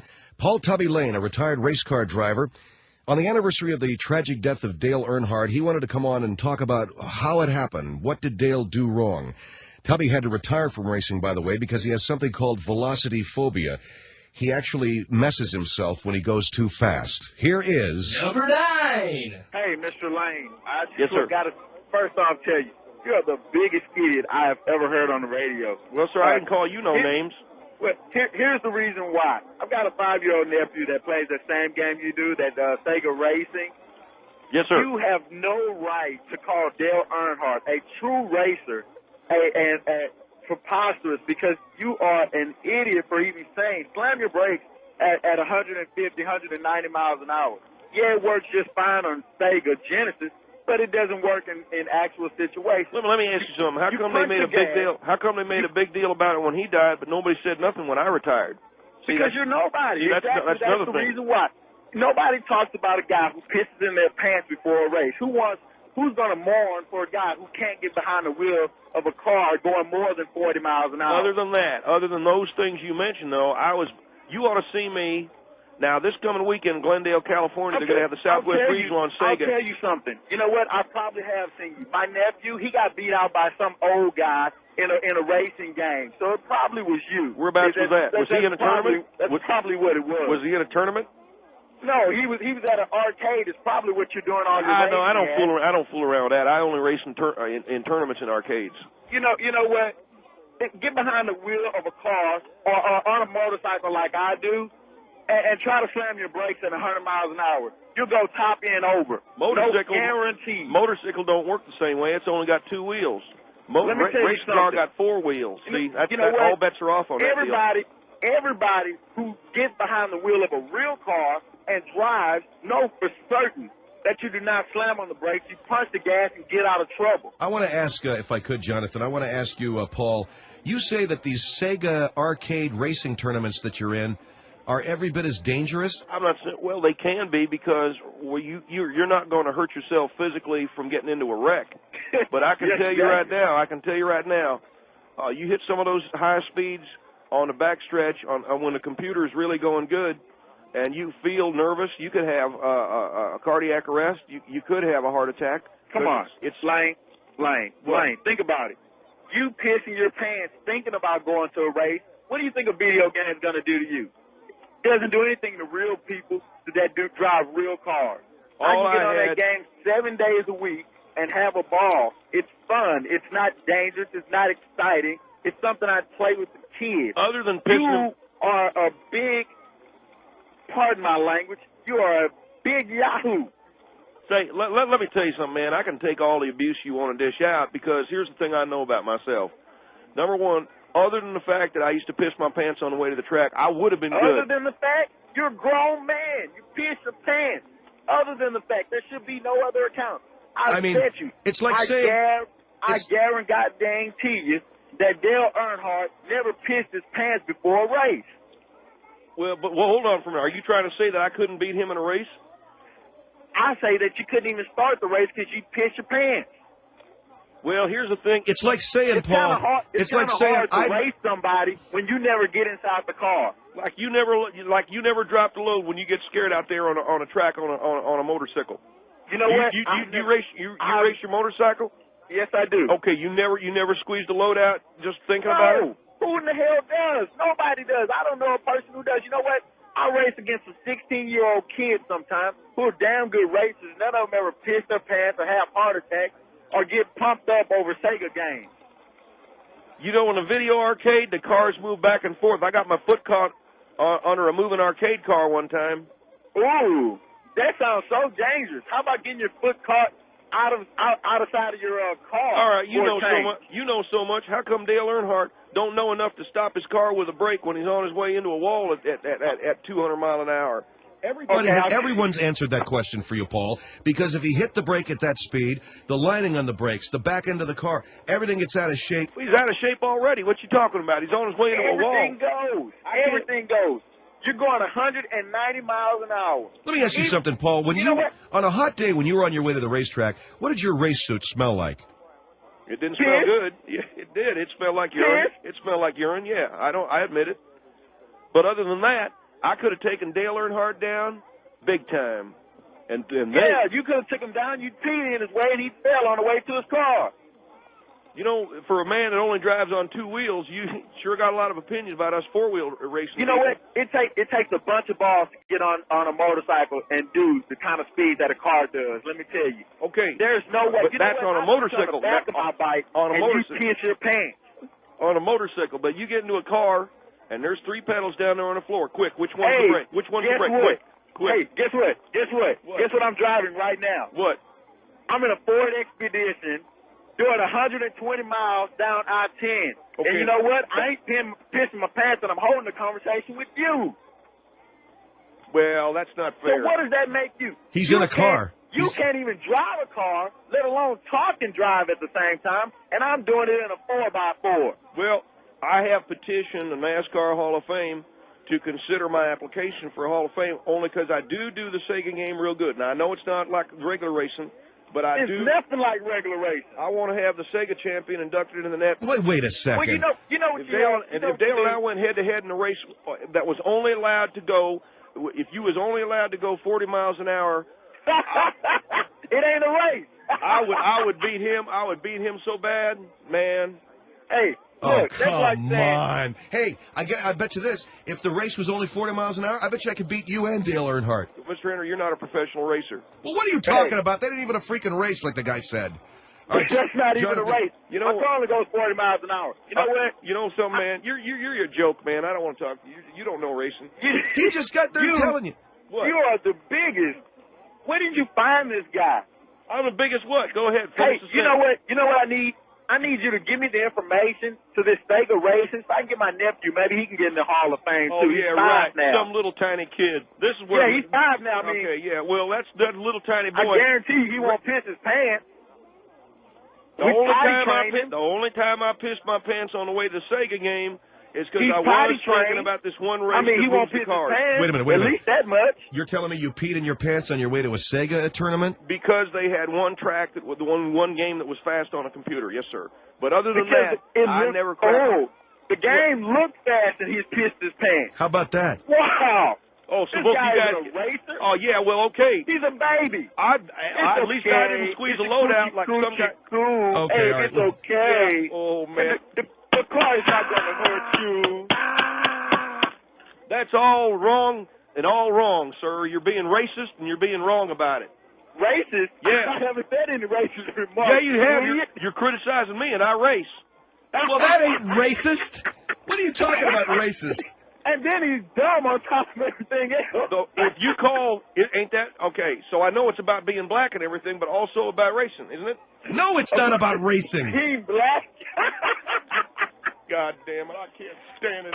You know what? I'd rather be one of Dale Earnhardt's crewmen, men in black, than be a peach-wearing, pissy in the pants on a Sega Genesis kind of guy like you. I had a peach-colored racing suit that my wife designed with mint green racing stripes. And, brother, if you got one better than that, I'd like to see it. It was sweet. And it had a forest green helmet and everything. But you didn't use it because you didn't race. But it looked okay. But I looked good. Did she make it peach because you used to piss in your pants and so the color wouldn't show through? Okay, both of you guys can go straight down to hell. Number 9. There it is. That is our number 9 selection, Paul Tubby Lane. Stand by. We got more of the top 100 calls of the year on this July 4th weekend on The Phil Hendrie Show.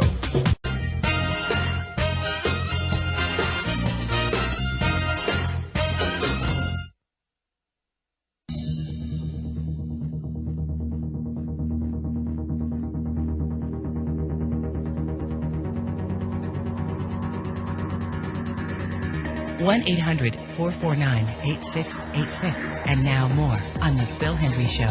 This is the July 4th weekend countdown of the top 100 calls of the year on The Phil Hendrie Show. The reason why we count down calls is because on this show, the calls are actually pretty good.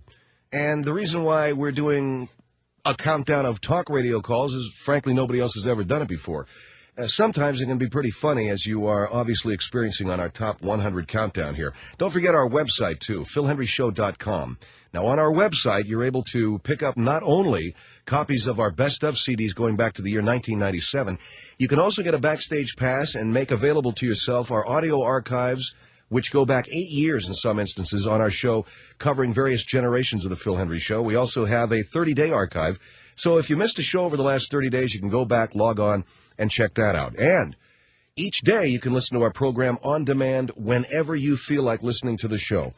It is an opportunity for you guys to hear cutting-edge radio comedy anytime you want, have a full archive of material going back many years, have a full archive of full shows going back 30 days, plus our souvenir shop, which is right now featuring our Jay Santos Citizens Auxiliary Police T-shirt and our Ted to Beverly Hills bowling shirt. So check that out, too. Now, in our countdown so far, we have heard from David Hall, character David Hall about Gary Condit, Ted Bell talking about the Lakers, Bobby Dooley with the bizarre Thanksgiving problem she had, Alf Berardi, he's apparently having women pay him $100 so he can, or he's giving women $100 so he can have a little fun with them. Vernon Dozier talking about panty surveillance, Father McQuarters paying hush money in the child molestation situation, Jay Santos having problems with cellular phone terrorists, and Bobby Dooley throwing a graduation party. We also heard Paul Tubby Lane and his opinions of Dale Earnhardt. Now let's go to number 8, Dean Wheeler.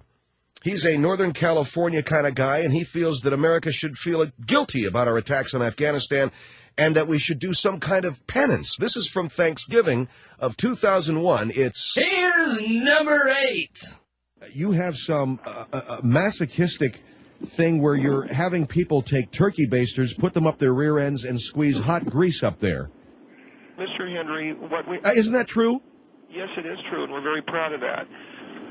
Now, we are selling turkey basters. Yeah, and that's the other thing. You're selling turkey basters for how much? We are selling the turkey... This is called ass basting for peace. And this is... Ass? I don't understand that, ass basting. When you baste a turkey? You put the... So you're basting someone's rear end. Is this Psycho or something? No, sir. This is Ass Basting for Peace. You can purchase our turkey baster for $75. It is designed to accommodate hot grease up to 600 degrees, and we have sizes from jumbo to extra slender.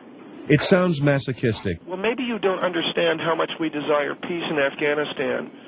Have you ever heard the sweet song that comes from the rear end when entered? Okay. Let's go over here to Carrie. Carrie, you're on the Phil Hendrie Show. Go ahead. How are you? I agree with you on the fact that he's a masochist. Number I two... I don't think either one of you understand what we're about. I feel no guilt for Afghanistan. Let me finish first. Okay, that's fine. I feel no... Let's be fair. Let me finish. That's certainly... That's fair. I want you to say what you want. Go ahead. Say what you need to say. Let me finish. It's important. It's important. You should be feeling guilty right now that you're not letting me talk. So it's time to say. I want to hear everything. I want to hear everything you have to say. All right, and I'm going to listen to you as well, but let me finish. Go right ahead. Basically, don't allow me to interrupt you at all. Will you shut up and let the woman talk? Listen, I feel no guilt at all whatsoever. The only guilt that I do have is that we have our children in our country suffering because there's no financials for our schools, okay? And besides that, we've got hungry children starving and dying every day in this country. I agree. You're not letting me finish. I think we need to get more money for schools. You're not letting me finish. I think we should build more restaurants for black people. There's a lot of things we need to do. That's why I think, Carrie, I think you agree with me. And that's why I'd like to sell you one of our turkey basters. You know what? You're psycho. You're nuts. Why am I psycho? You know Why what? am I psycho? The truth is, you're not letting me finish. So you're not Are you letting worried me get about my point wasting the across. turkey grease? Is that it? You don't have to throw it away. It can be used for gravy once extracted. Oh, All man. I have to say is that you're going to be that one that when they come and bomb us here, you're going to be that little fairy laying on the floor, flat on your face, ready for them to baste you right up your butt. And I'm glad you're proud of that. And I hope that you will be that one laying straight on your face, ready for that base to come right in. You don't And understand, I hope they use the jumbo size for you. But basically, you know what? I don't feel any guilt at all whatsoever that after they came and bombed our World Trade Center and they're hurting our country. That's okay, right. That we are going back over there. And what we should do is get some concentration camps and just nuke them completely. Just get rid of them all. So we don't have to sit and worry about all of this. Horrible. You know what? That's horrible. You know, and I think you must be very angry. You must be very angry for you know to what? say that. Wouldn't you much rather have your ass basted with hot grease than see that happen? You know what? I'd much I think rather you would. I think you would. I have a new suggestion for you and for your group. You're hurting me. You know what you should start trying? Is instead of base, maybe you should try a colonoscopy. It may hurt a little better and maybe make you feel a little better after that. You know, you're a really bad person, and you know what? But I will say something, Carrie. I'm going to send you free of charge.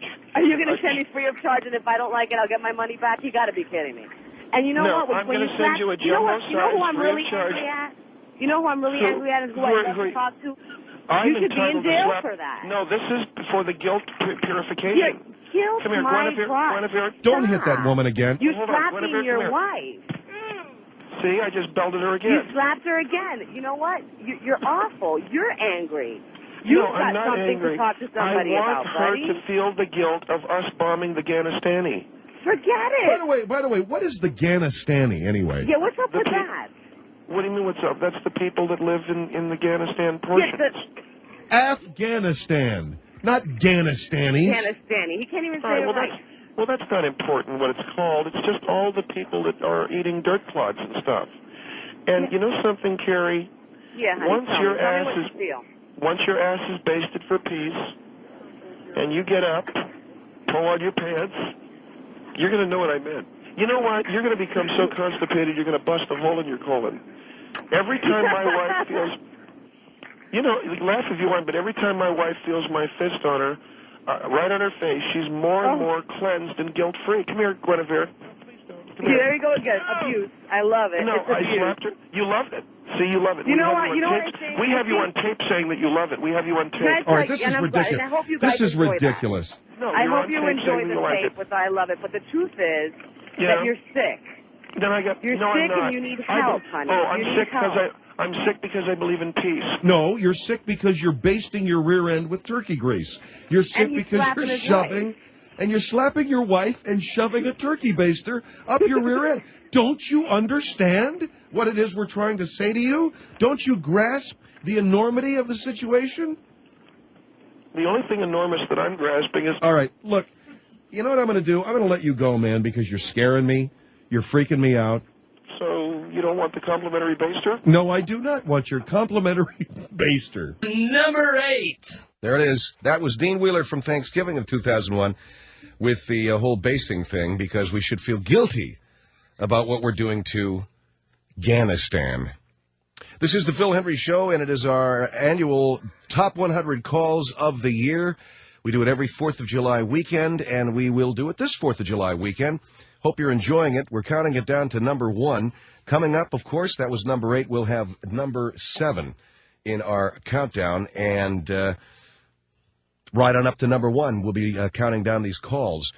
Don't forget, again, our website, and also the Best of the Phil Hendry Show CDs are available by simply going to our website and picking up a copy. I think there's a 1-800 number you can call, too, for our top 100 calls of all time, or our top CDs, our Best of CDs, 1-877-616-7445. That's 877-616-7445, and you can pick up the Phil Hendry Show Best of CDs from the years 2001 all the way back to 1997, and we got another, I think we're going to have a double coming out this year for 2002. You can also get our CDs on the website, and all the money goes to My Friend's Place, which is a resource center for homeless and runaway kids in Hollywood, California. Thanks for your support. of my friend's place. Over the last several years, we've raised over $500,000 for their support and for the resource center. This is the Phil Hendrie Show.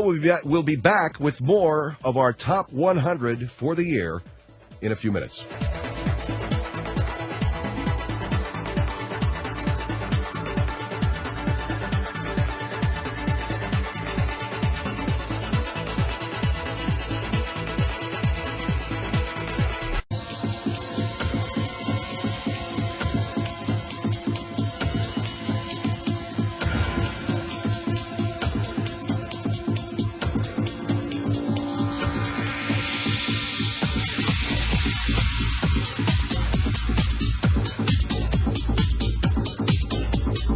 Phil Hendrie, 1-800-449-8686. One of our more popular characters is a rather extreme preacher from Bellflower, California, named Pastor William Rennick. On this gem from our top 100 calls of the year, number 7 on our list, it's Halloween 2001, and Pastor Rennick has decided to dip into a fund that was started at his church to help a young girl get an operation. Instead, he wants to buy a silver-plated revolver with silver bullets so he can protect himself against werewolf attack. Here's Pastor Rennick and... Number 7! Sound like somebody that's rehearsing for some kind of werewolf movie. Pastor don't speak like you. There are no such thing as werewolf. And I've never heard a pastor like you, and I am a Christian, and there's no such thing as werewolf. I was brought up in the woods, trapping. You brought up in the woods? Fishing. I've never caught a wolf in my life. And as a child, that's how I was brought up. We had to work for a living, and that's what I did, but I've never caught a wolf. I've caught muskrats, I've caught otters, I've caught necks, I've caught coons, I've caught possums, I've caught rabbits, but never rabbits. You stole that money. You stole that money, so admit it. And stop hiding back of God. You are not a Christian. You are a hypocrite. If there's any werewolf, you're the damn werewolf. You are not a pastor, and they should go over there, and you should be arrested. If you'd be here, you would be arrested. For what? What they gonna arrest me for? Because you stole some money, claiming it was for a child. That was an excuse and a liar. If you're a Christian, get the money back and give it back to the child to have his surgery. You are worse than the devil. You're worse than Ben Letterman. You stole the money. You owe his thief. What part of the goddamn jungle you came from? Now, hold on for a second, sister. No, I ain't holding on. You are a thief, and admit it. You are a lie teller, and the Lord is telling me to tell you this, because you are a thief. You're trying to hide back the Lord Jesus Christ. You are a lie, and you can't talk over me because I'm French, Indian, Irish, and German. All right, Eva, You'll this never is Phil talk Hendrie. over me. Hold on for a minute, dear. Now, Pastor Rennick. Why you let that woman... Hold on for a minute. I want to make sure everybody gets a word in it.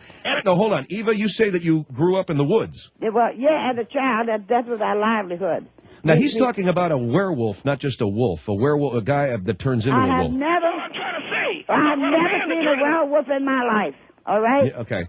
All right, well, now this is I live in obviously... New Orleans now, but we trapped all our life from the time we moved. I've caught necks, I've caught otters, Otters and coons. Okay. Now, the werewolf is a mythological figure, obviously. The pastor that's here... from a movie he saw. Now, it's Pastor, a movie did you with get the your... old lady walking through the woods and had killed a wolf with a walking stick with a silver handle. Yeah, that's it. That's the one. That is it. No, I've lived in the woods. I've never seen any wolves in the woods. Yeah. Now, you grew up in the... There's something wrong with your mind. You need to see a psychiatrist. You work in Dunleavon. I lived in New Orleans for a while, and there's a stretch south of the city, I think, the Delacroix. Uh-huh. Is that... did you grow up down there? No, sir. I grew up where, Homer, Louisiana. Yes, ma'am, I do. Where in the wintertime, we would trap. We'd live on a bayou. But in the winter, we lived in a big houseboat on the water. The winter, we'd move out and we'd go trapping in the wintertime, because that's when you trap in the winter, because that's when the fur is the best. Let everybody in our audience know you never trapped a werewolf. I have never trapped a werewolf, and I'm sure there's a lot of other people. I repeat it again. I've caught otters, I've caught minks, I've caught muskrats. I've caught rabbits. I've caught possum. I've caught stones. Occasionally a duck. Never a werewolf. He is insane. He needs to be arrested and now, put Pastor, in a rubber bed. Now, hold on. Pastor, you said that the people in your church want to have you evaluated. They want to put me away for 72-hour psychiatric evaluation. Not a chance. I put you away for 72 years. 72 years? It's only legal You're 72 hours. crazy, man. If you're a man, you're crazy. You're not a man.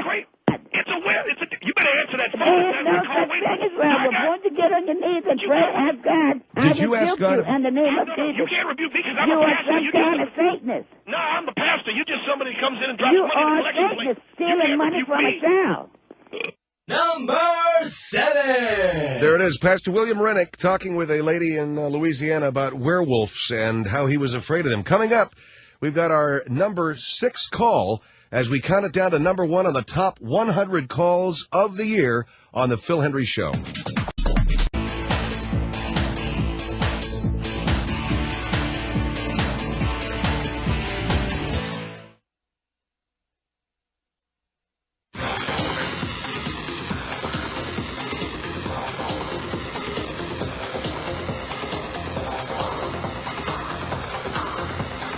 One 1-800-449-8686. The Phil Hendrie Show is back. We're back to our top 100 calls of the year on this July 4th weekend. I don't know what you guys are doing, barbecuing, sitting around the house.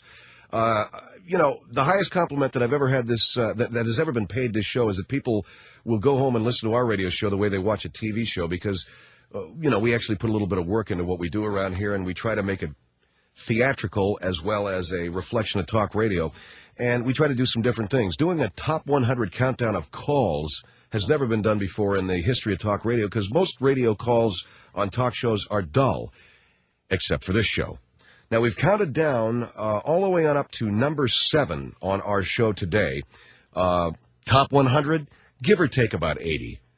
We started out with David Hall talking about the Gary Condit situation. We had Ted Bell and his fear that, you know, kids who are mentally retarded sitting next to him at a Lakers game are going to, putting hot dogs in their ears are going to make his business go away at his restaurant. Bobby Dooley talking about how she's suspicious of what her neighbor is doing with the turkey baster.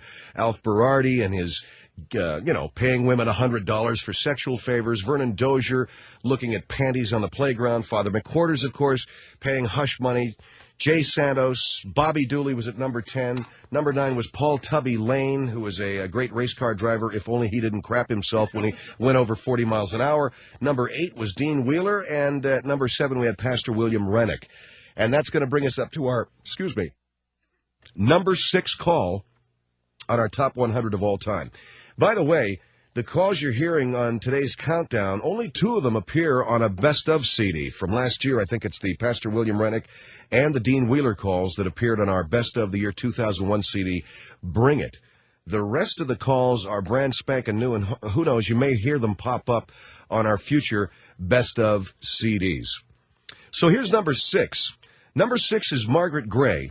Margaret Gray was sent by our show on assignment to the Winter Olympics in Salt Lake City. Now, she believes that they ought to loosen up security so she can walk into the Winter Olympics carrying a gun. And why does she feel she needs to carry a gun? Because she was sexually assaulted once by a Greek, and she was afraid that if she walked by the Greek kebab stand, it might happen again at the Winter Olympics. So she was stopped trying to get into the snowboarding event because she had a gun in her purse. She tried to explain to them, no, I need the gun because a big Greek man might take me sexually near the kebab booth. Now, it sounds insane. It sounds nuts. It sounds completely crazy. But check it out. We actually have real people calling our show who really believe that these insane human beings, performed by me, are real people. Here, then, is Margaret Gray with... Here's number 6. Obviously, this woman's a fruitcake. I don't even know who Margaret Gray is. I beg your pardon. I'm a nationally syndicated I columnist. beg yours. I am talking now. Well, I'm a nationally syndicated columnist. You think you're some beauty. or something that somebody's waiting for to rape. I got news for you, lady. Nobody would rape you. I haven't seen your face yet, but you definitely are out of it, totally out of it, and you're on an ego trip that's a mile high. How dare you talk about security making $8 an hour and working their tails off? They're working their rear ends off. security. That's right. They're those How dare you put them down? Who do you think you are, lady, that you should carry a gun into an Olympic thing? Who are you? I got happen news to be for a you, nationally lady. recognized newspaper columnist. No, you're not a recognized newspaper columnist because I never even heard of you. Well, you and have to be able to sound read. like a nut. You need to be sound able to like read. a nut. And You I'll tell you obviously would like to see somebody attack you or something because you need the attention. How dare That you? is very destructive for one woman to say to another. And another thing. I don't care. I'm saying it to a fruitcake. With all those beautiful athletes there, why for 1 minute would you think that somebody's out to get you and you need a gun? Why should you have a gun at the Olympics when nobody else can have a gun? May I ask you a question? And those $8 an hour people are working to protect I'd like the rest to ask, of us. Mr. Henry, can I ask her a question? Yeah, Go ahead. Go ahead. Ask me anything. Have you ever made love to a Greek man? Oh, stop with that nonsense, too. You should have held on to him, lady, because you were lucky if you got that far with Oh, really? anybody. I should hold on to a man who's eating a sandwich I while got he's making love news to for me. you, lady. There's something wrong with you. You should have grabbed him when you could have, because there's no way anybody would even bother with Well, you. what's your nickname? Grand Canyon? He was yeah, large. you're a Oh, wise God, guy. You this is are. really disgusting. You are just a filthy-minded...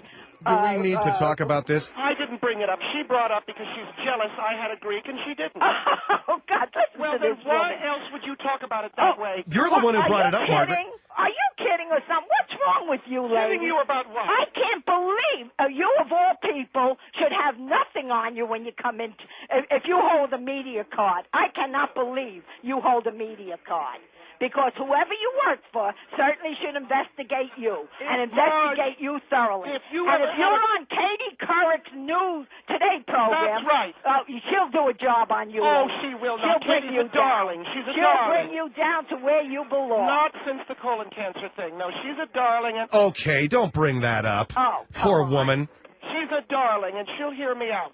Yeah, Also, she'll hear you out. She'll put you in your place because there's definitely something wrong with you. Something's wrong with You're a bigot, for one thing. How am You're I a a bigot? bigot. How am I a And another bigot? thing is that you think you're high and mighty over there, and you're putting down everybody else. And Let me how tell you dare something. you? Katie Couric was once taken by a Greek. She knows Oh, what I'm will you talking stop about. with that Greek stuff? Well, What is this nonsense? what You is it sound with like you? an idiot. I can't believe that you hold a press card. You know, just because you drive a train between your legs and out your What mouth is doesn't this? mean- Oh, come on. What is this? What kind of conversation are we having now? I thought we were talking about the security at the We Olympics. certainly This woman were. has I don't know insulted what's me. wrong with this She woman. insulted me in the memory of Alex. Lady, you're a pervert. Who's Alex? You are a sick pervert.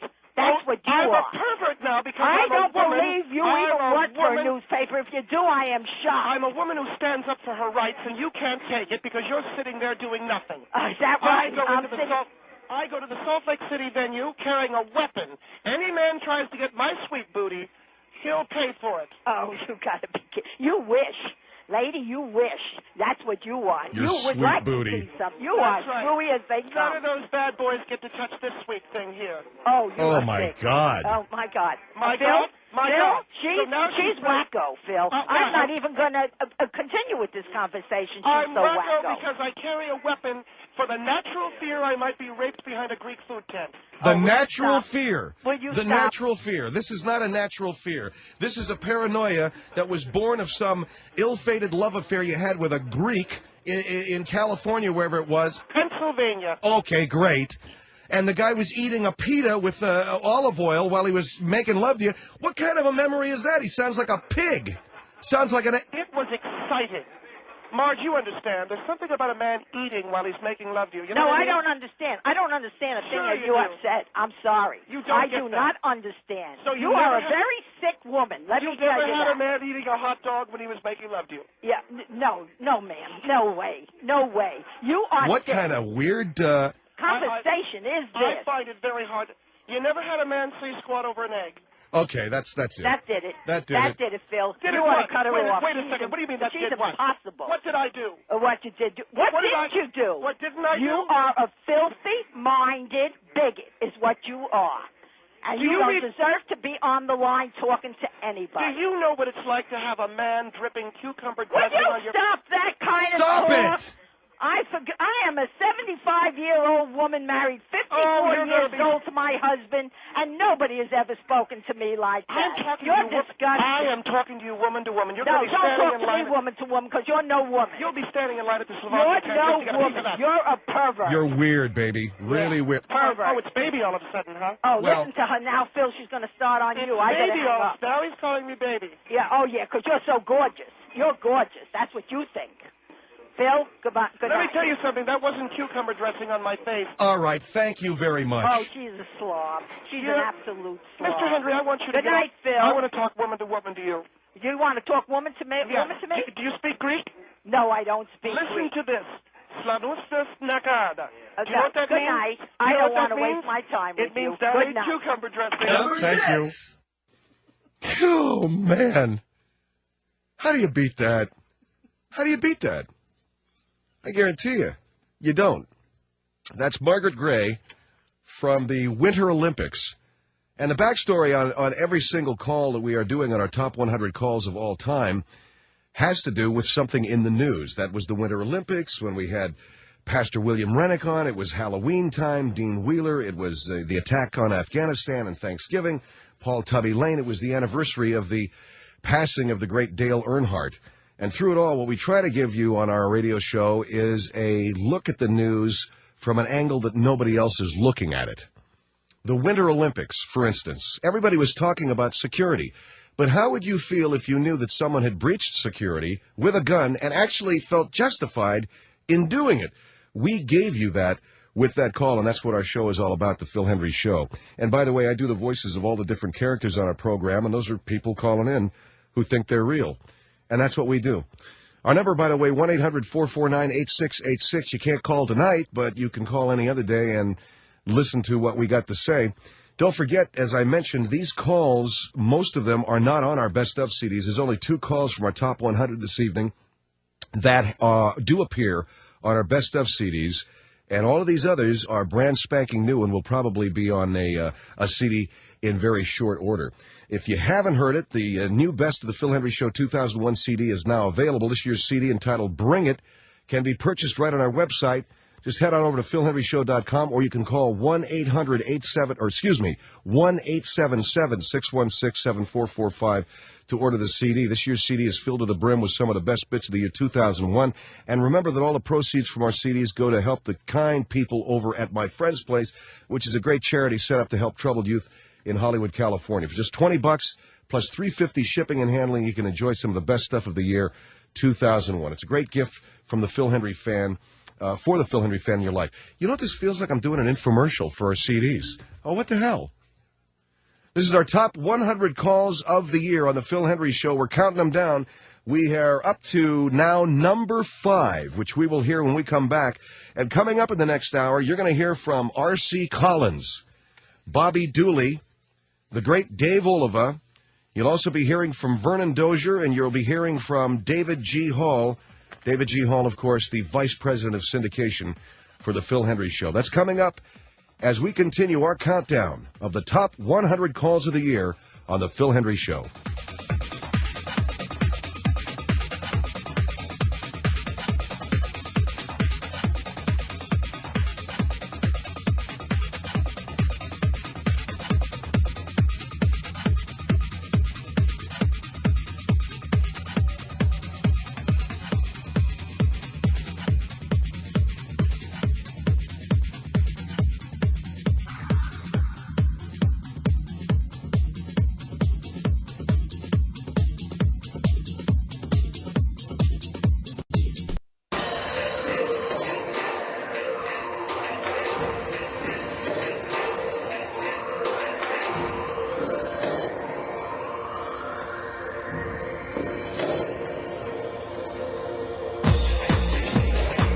Here's Phil Hendry, 1-800-449-8686. And welcome back to our top 100 calls of the year. Anyway, welcome back to our top 100 calls of the year here on the Phil Hendrie Show. We are now at number 5. It's R.C. Collins, one of our more popular guests, talking about how he got a Marine Corps tattoo on his chest and a Bin Laden tattoo on his rear end. He's angry because all the pain he endured of getting these tattoos. Then he comes home and sees all the Olympic athletes crying on the podium. They're conducting Code Blues. The whole thing's a mess. Here's R.C. Collins, number 5. Number 5. Semper Fi. Well, until you know what Semper Fi means and you actually earn the title of Marine. Well, but there is no well. You're a cadet. You're a cadet. I got a tattoo. You've not been through TBS. You've not been through OCS. You've not even been through basic recruit training. Ma'am, you are a cadet. I've done push-ups and everything. Push-ups? I do as many as you do. But my point being that so you have USMC tattooed across your chest. Do you do push-ups? I'm airborne, so yes, I do push-ups. I have to do airborne statistics. Have you ever code blued a guy? Do you know what code red is? Well, code blue's when a guy messes up and you got to make him do stuff that he's supposed to do. That's called hazing. Yeah, what is that farting on the guy, man? No, that's code blue. That's called boys trying to be men, trying to be Marines. Until you've earned the title of Marine, because you have USMC tattooed across your chest, doesn't make you a Marine. Until you've been through boot camp, or you've been through OCS, or you've been through TBS. Cut it out, you guys. Ma'am, with all due respect, you're a female, and I do honor the females in our United States service, but when it comes time to rock and roll, they're going to send the boys up front. I'm glad that you're so narrow-minded that you think that. Well, I mean, I'm so glad that you're so narrow-minded that you have that mentality, that you think that. It shows me where you stand. Well, let me ask you a question. Okay. Will you guys quit with the service? Before I, you know what? If I had you within 2 feet of me, I'd show you what a Marine was. It doesn't matter. It's not gender. It's not gender. Just because you have what you have and I have what I have doesn't make you any different. I do the same thing you do. I'm required to. The Marine Corps does not separate. Well, ma'am, you know as well as I do that when you squat over your husband's chest and... Okay, that's enough of that. Do you understand that? Why does the show even bother with somebody like this? Well, ma'am, you know that when...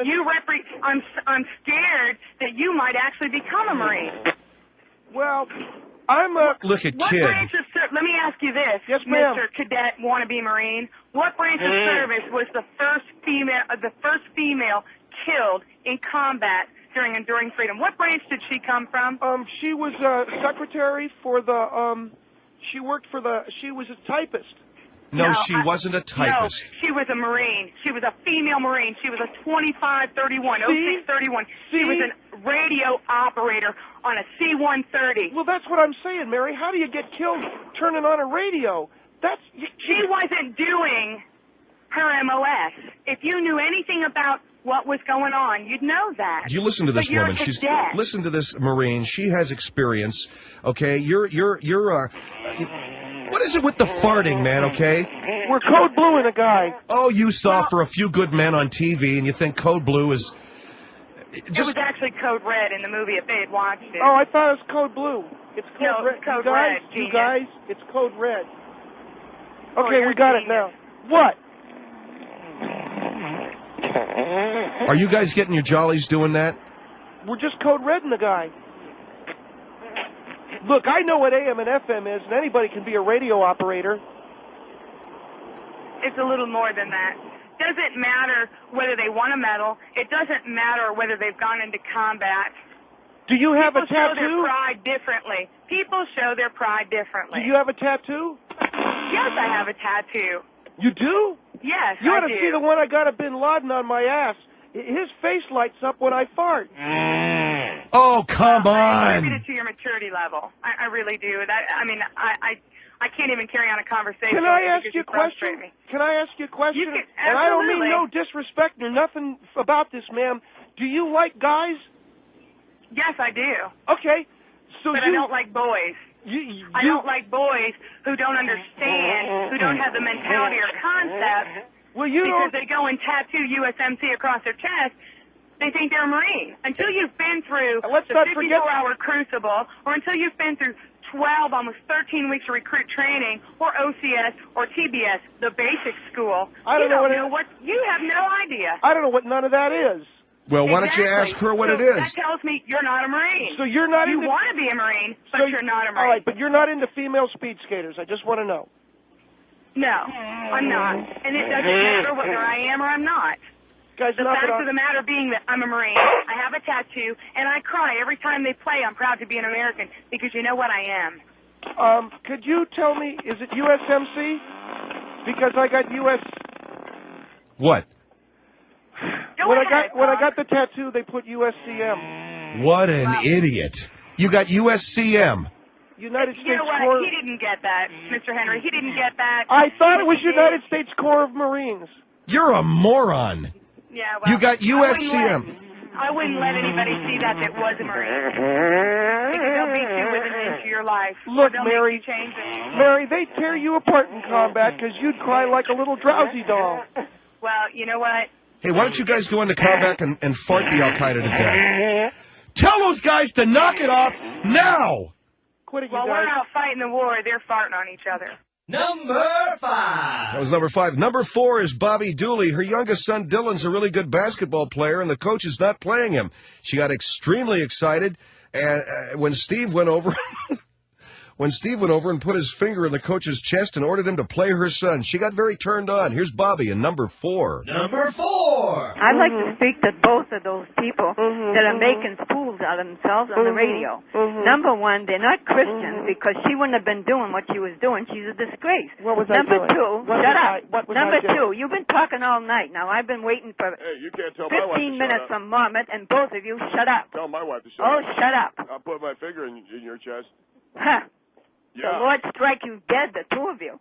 You're not God. Who do you think you're God? You just keep quiet. You're not God. Shut up. Let the lady talk. You've been okay? talking all night. It's about time someone else gets a chance to talk. You two fools are arrogant, you're proud, and you're not Christians because she wouldn't be doing what she was doing. And her husband is an idiot. It's a wonder the coach didn't knock his head off, because I would have if I was a man. Wait, you can't... Shut up. Shut up. You keep quiet. Now.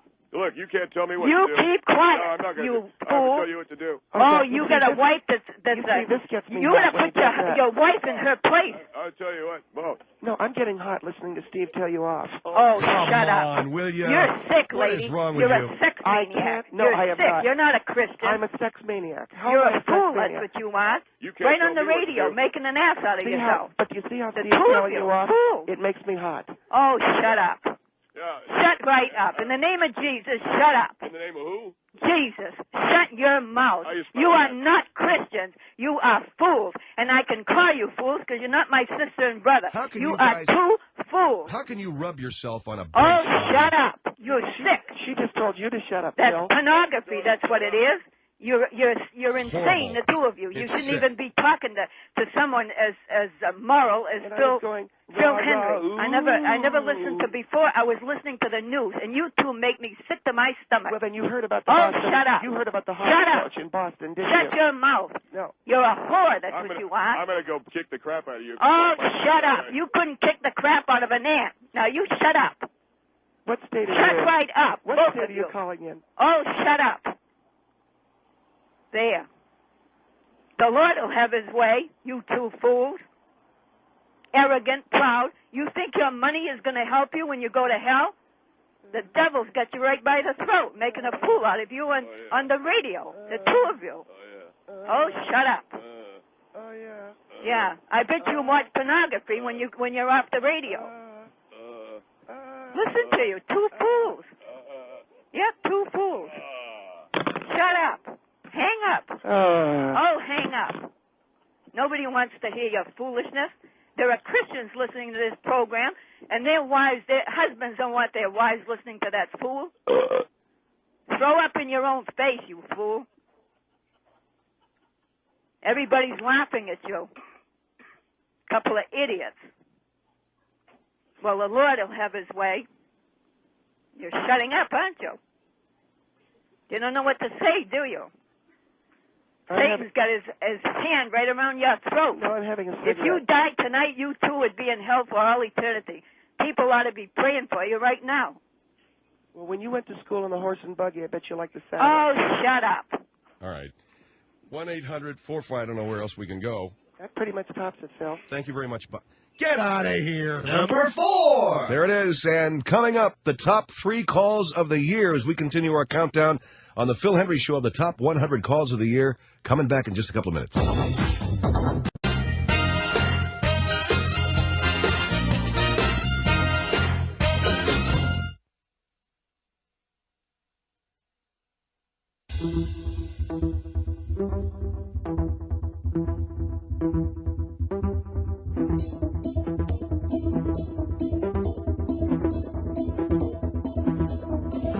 The Phil Hendry Show is back. 1-800-449-8686. On now to number 3 on our top 100 calls of the year on the Phil Hendry Show. And this call is from our LAPD candidate, young man by the name of Dave Oliva. Now, Dave was on our program around the time of the Winter Olympics, and he thinks that America should burn the American flag at the Olympics so we can stop making the Taliban angry. The World Trade Center flag flying at the Olympics just represents the fact that we got our rear ends kicked, and he believes that if we just would burn the American flag, the Taliban wouldn't be so upset with us, and they wouldn't be running around doing all the stuff they were doing. It's another typically stupid point of view from Dave Oliva, future law enforcement officer, and here he is responding to the queries of a caller. It's caller number 3. That's right, You are an outrage to this country. You should be ousted from this country. Give it to him. You should probably be burned. You know something? You're a racist. You don't like Mexicans. You are an idiot. You don't like Mexicans. That's You your are problem. an idiot and deserve to be sent out of this country. I wish somebody would get you. I agree with you, Claudette. Then Listen to you. You're making her more angry, Mr. Henry. That's why she's saying what she's Mr. saying. Henry's not making me angry. Yeah. You're an idiot. You just You want to are a address... pure idiot. You don't deserve to be a citizen. And by the way, are you a citizen of this country? Are you just here to start causing riots? Is that what you're trying to do, instill riots where you are? You know something, Claudette? You're going to wave your little flag and Moolah Hula going to jam a book up your ass. What you think about that? Jam one up yours. well, I think that Claudette is absolutely... She's just saying that stuff to impress the talk show host. I am not talking to impress anybody. I'm saying it to you. I wish the hell you'd leave this country. I'm not going to leave As this far as country. I'm concerned, we should go over there and kill every goddamn one of them because of what they've done to our people. And I'm proud of that flag, and when it flies tonight, I'm going to be damn proud it's flying. Okay, great. And I wish the heck they'd shove it up your butt. Okay, all you're doing now is making them want to fly another plane into the World Trade Center. How are they going to do that? Idiot. Why don't you go and try to find a brain surgeon who can do a brain transplant? Okay, ma'am, that's fine, ma'am. But every word out of Mr. your mouth... Oliver, I don't know where you live, but I'm glad I don't know because the people who live around you have a moron, a mental moron around them. I'd be happy to give you my address, ma'am. Oh, I wouldn't want to correspond with you. I have a little bit more class than that, sir. I am a true American who cares about this country. Stand beside... Yeah, that shut you up. Oh, you are such a bigot. Shut up, you don't even know how to sing either. Of the light, from the light, up on above. From... You don't even know... the words. He doesn't even know the words of the song. Yes, I do. Yes, By I the do. way, sir, which country do you come from? I come from the United States. Where were you born? From the United American States. The United States of America? In the United Sounds to me like you're from Mexico or something. Well, I was born in the United Mexican States, but I In the come here United early. Mexican States? There's no such thing. Yes, United States of Mexico. I'm sorry, I've transposed United the word. States of Mexico?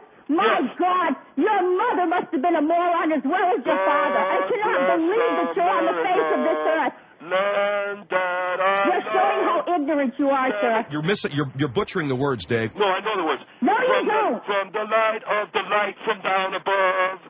That isn't it. From down above. That's it. Through the fountains and the fairies and That's the what you are, a fairy. and the purple magic. What's the purple majesty? That's the Purple Mountain's Majesty is America the Beautiful, not God Bless America. I think, Mr. Henry, this lady is just trying to impress you. I'm not trying to impress anybody. I am just outraged that I am just outraged that our laws are protecting a moron like you. Lady, you're going to get the Taliban is going to fly in more planes. From the United States of America. The planes are going to fly into the World Trade Center because of you.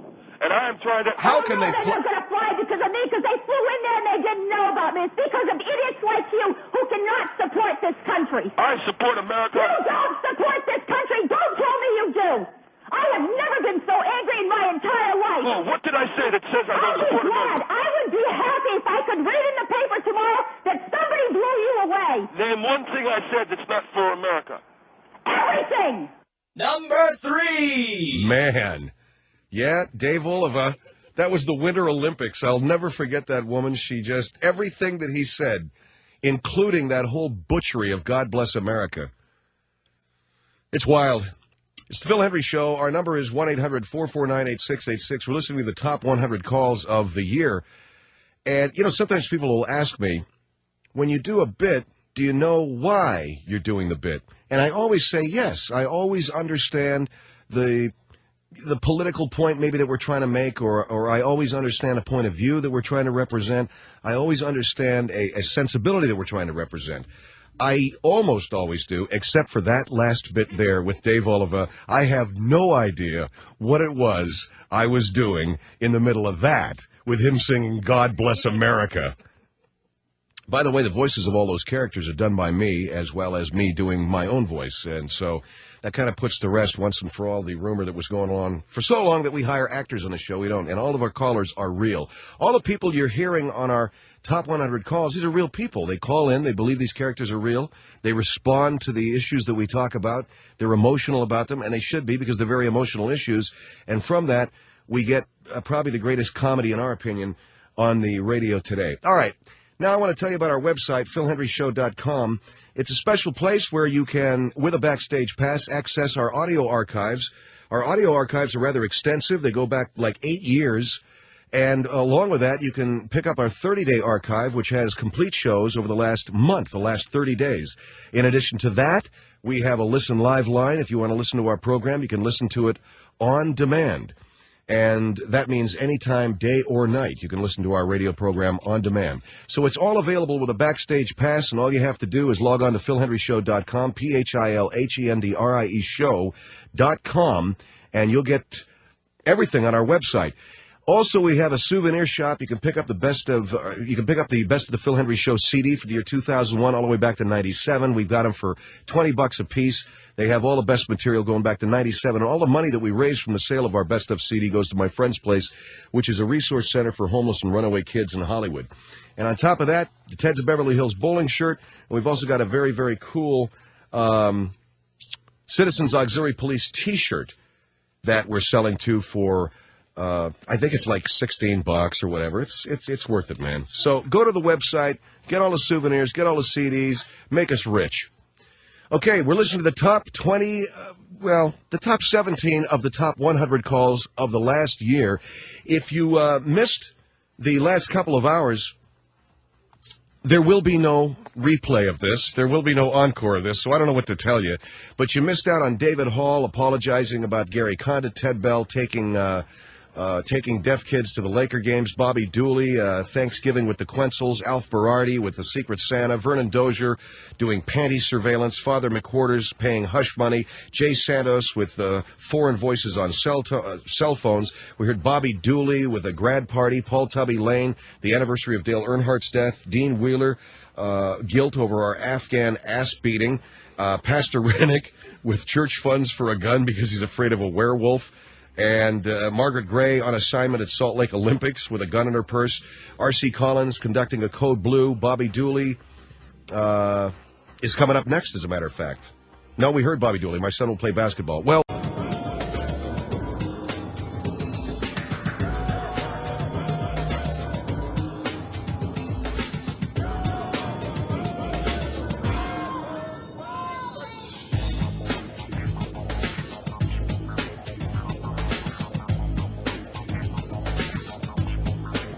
$1-800-449-8686. The Phil Henry Show is back. All right, welcome back to our top 100 calls of the year on this beautiful 4th of July weekend. We are now at call number 2, counting it down to number 1. On this call, David G. Hall, the Vice President of Syndication, comes on the program. Even though I am reading a Valentine's Day devotion to my wife, Maria, he refuses to stop construction that's going on adjacent to our studio in his office because he's winning Radio Man of the Year, and he wants to make sure that his office looks nice when they give him the award. So here is what it sounded like, and this is another holiday show, if you will. And by the way, tomorrow, I don't want to let another second go by without telling you, tomorrow is our holiday special. So here's kind of a holiday flashback for you. It's our number 2 call, David G. Hall on Valentine's Day. Number 2. I want to tell you. This guy's he's criticizing me getting seat covers you for my wife. You go to hell, you ugly pig. Me? You shut your mouth. I'm not talking to you. You stupid ass. I'm talking to Bill Henry, not to you. You can go to hell. You're not worth anything. Yes, Sylvia. Moron. I'm right here, Sylvia. It's Phil Hendry. I tell that guy to shut his mouth. I'm not talking to him. He's garbage to me. Go ahead, dear. I might hear his voice. I want to regurgitate. Go ahead, dear. I want. What is all that noise? What's he doing now? They're hammering in his office next Hey, door. the hammer is head. He's the worst animal I've ever heard on radio. Well, I'm I very wish sorry. the hell he'd get his head broken. You know, if I was there, I would take it up to the baseball bat. I didn't hear you, Sylvia. Say that I again. said if I was there, I'd take a baseball bat and knock his head off. He's an ugly pig. Every time I hear his voice on radio, I get sick. Well, you know, the guy won't let Jimmy Newell. His wife is pregnant. She's going to give birth tonight. Yeah, and he won't let him go. No, he won't let him go. Well, he can do. Why don't you tell him to go to hell? That's what I want to talk to him and tell him to go to hell. David? He's a coward. David, are you there? Oh, you He's a haven't. rotten coward. You haven't seen a Valentine's Day. You're a coward. You're an ugly pig. Just a ball. You're an ugly pig. Go to hell. That deliberately. So that's Sylvia. I can't hear anything because of these guys working. I know, but he's doing it deliberately. He's a David, dog. David, why don't you tell these guys to knock the work off, okay? Bill. That old bag you're talking to ain't worth my time. Yes, ma'am. You could work for an animal like that. It's ridiculous. Well, I think you're right. He is an animal. He's not a human being. I wish I was there. You know what I could do to him? What's that? I could put Well, that's a pretty violent thing. What did you it's say? violent, but that's how I feel about him. I despise that man. What did you say, lady? Shut your mouth, you pig. Smile when you say that. Pig. You better. I dare you to come down here. I'll break your neck. Smile when you say that to me. Oh, go drop dead where you're standing, you ugly pig. When did Moses give you that Valentine, by the way? You go to hell, don't you dare to live with human beings. Get the hell to the ground where you belong, ugly animal. To the ground? Yes, drop dead. You know what I'm talking about? Oh, drop dead. You could have just drop said... dead and get into the ground, you bastard. Don't you think you ought to be lying down? Go drop dead, you're an ugly animal. You don't deserve to live with human beings. Hey, Sylvia, can I ask you a question? This is Phil. What?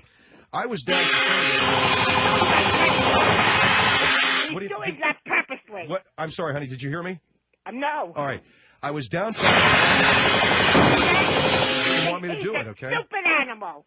No, but did you hear what I said to you? I was talking to this guy. I don't hear you. Oh, I'm sorry. David, don't tell him to turn it down. Turn what down? Turn down the stuff outside. Anyway, Sylvia, yes. This guy tells me that if I... I swear to God, if I ever met that man, I'd take my shoes off with the high heels and I'd put it right into his eyes. I don't blame you. What's the matter with you, Henry? He's an ugly, stupid animal. Why don't you turn the noise down so I can talk to Sylvia? I didn't do anything. Bull crap! You did it on purpose. Oh, I did it on purpose. Boy, aren't you just the persecuted one? You're a moron. You're an ugly, stupid pig. All right, Sylvia, what I wanted to say was there were 3 people down in... deliberately. David, why'd you do that? Do what? He's doing it deliberately. I didn't do anything. He's a liar. I'm a liar now. Yes, you're a stupid, ugly liar. Well, thanks a lot, Jesus. You're a disgusting pig. And let me tell you something, Virgin Don't Mary. tell me anything. Drop dead. Sylvia, these people who are... I know it. Would you stop that, David? I want to tell you something. Yes. If I were there, and I ever met anybody like that moron, I would take my shoes off and knock his head off with them. Is this Mother Teresa? Go drop dead, you ugly pig, you. David, you shouldn't... What'd you say? I said, David, you shouldn't be talking to... Didn't catch that. Will you stop it with those saws? He's doing that. He is doing it on purpose. I know he I is. said, David, don't talk to this If nice... I ever had the occasion to meet that man, I could, you know what? I'm an You know what I expert. do? What are you... I'm a pretty good expert in certain physical abilities. Serious? Yes, I'm not. I am serious. What, like what? Well, it's like in jiu-jitsu. Jiu-jitsu. You don't know jiu-jitsu from Gene Simmons. You go to hell. You're lucky I'm not near you because I could have given you a shot in your teeth and knocked all of them out. You're telling me you know judo, is that it? Huh? What, do you know judo, is that it? That's right. David. Yes, that's right. How'd you guess that, you stupid ass? You're an ass. You're an ugly, stupid ass. The lady knows I jiu-jitsu, wouldn't man. work for you for $1,000 a week. I wouldn't work for you. David. I'll tell you who I worked for, Phil. Yes? You know who I worked for before I retired? Who, dear? I worked, first of all, I worked in the New York City Board of Education. Bull crap.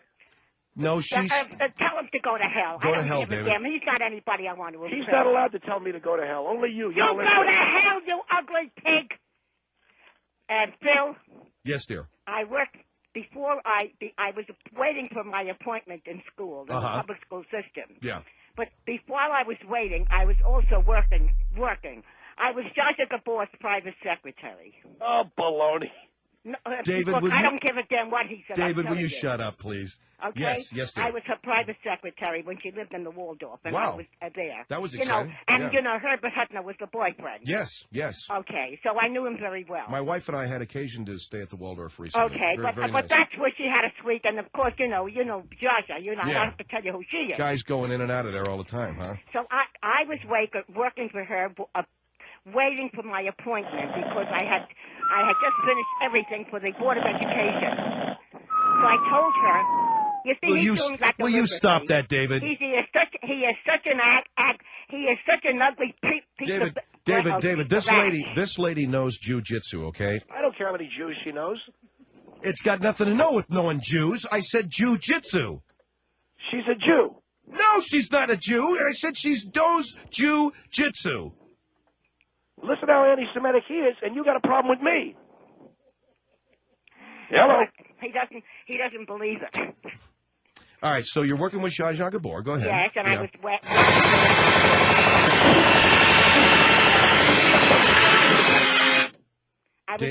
I was a principal secretary. Okay. Okay? Yeah. So that's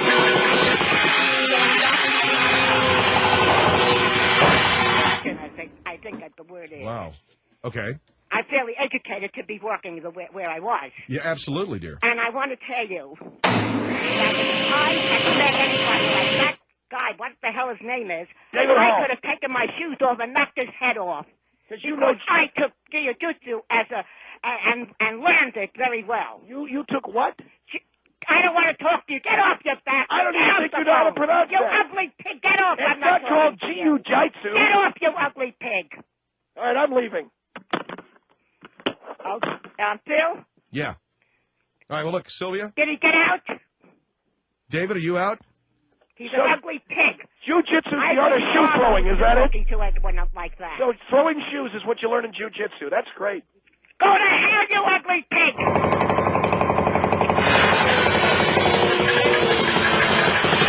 Number 2.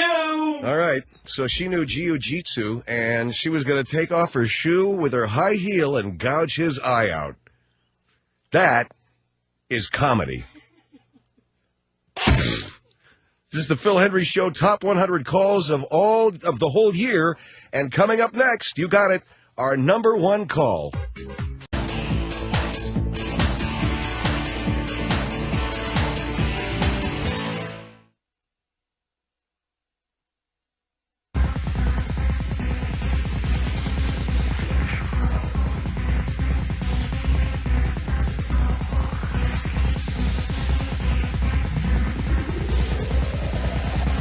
Phil Hendry Show, 1-800-449-8686. Hey, by the way, I kind of misspoke earlier. I said that this is the only time this show, this Top 100 Calls of the Year, is going to air, and it's the only time you can hear it, which is not exactly true.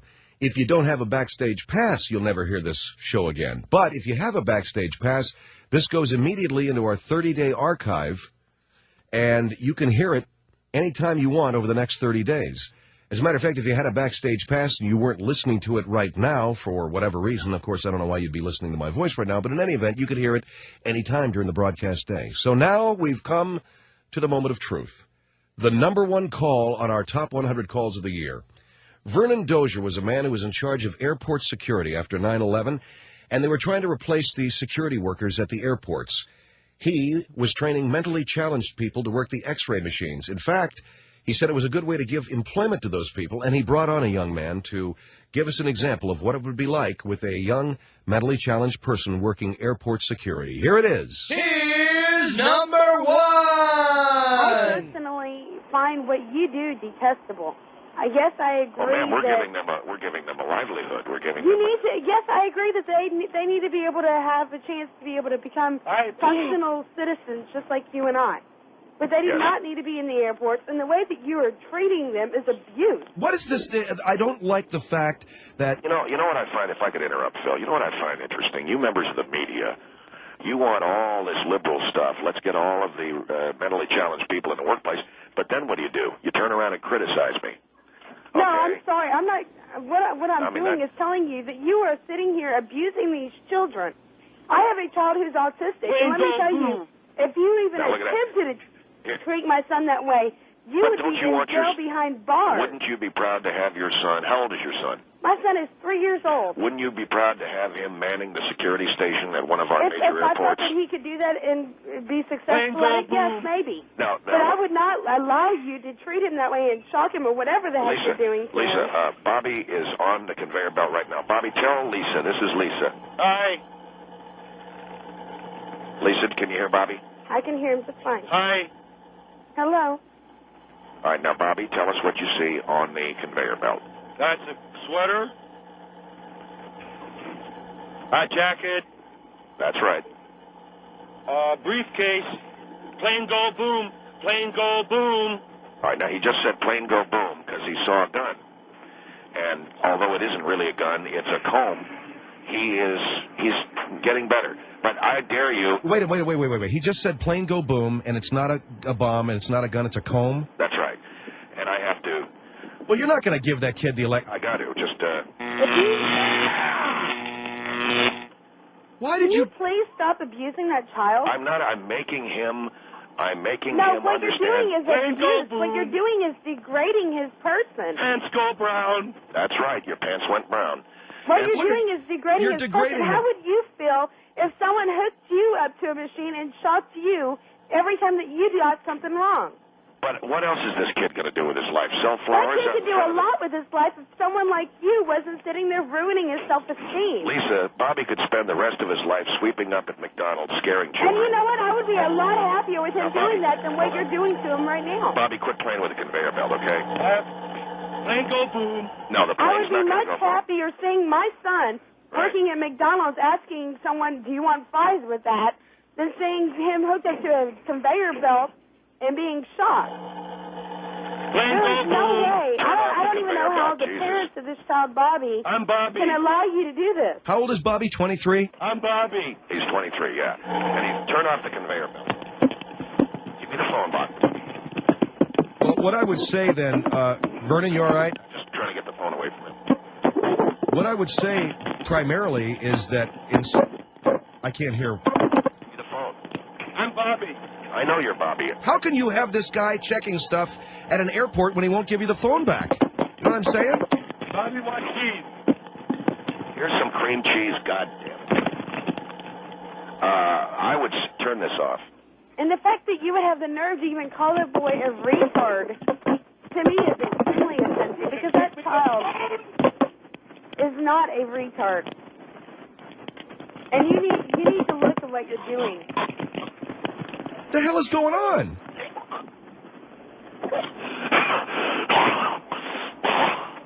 What's going on? He wrapped the phone cord around my throat. And you want him working in an airport. You want him working in an airport. What? You want him... I think there's nothing wrong with it. Hello? This is ridiculous. Get the phone away from the kid, okay? All right, now look.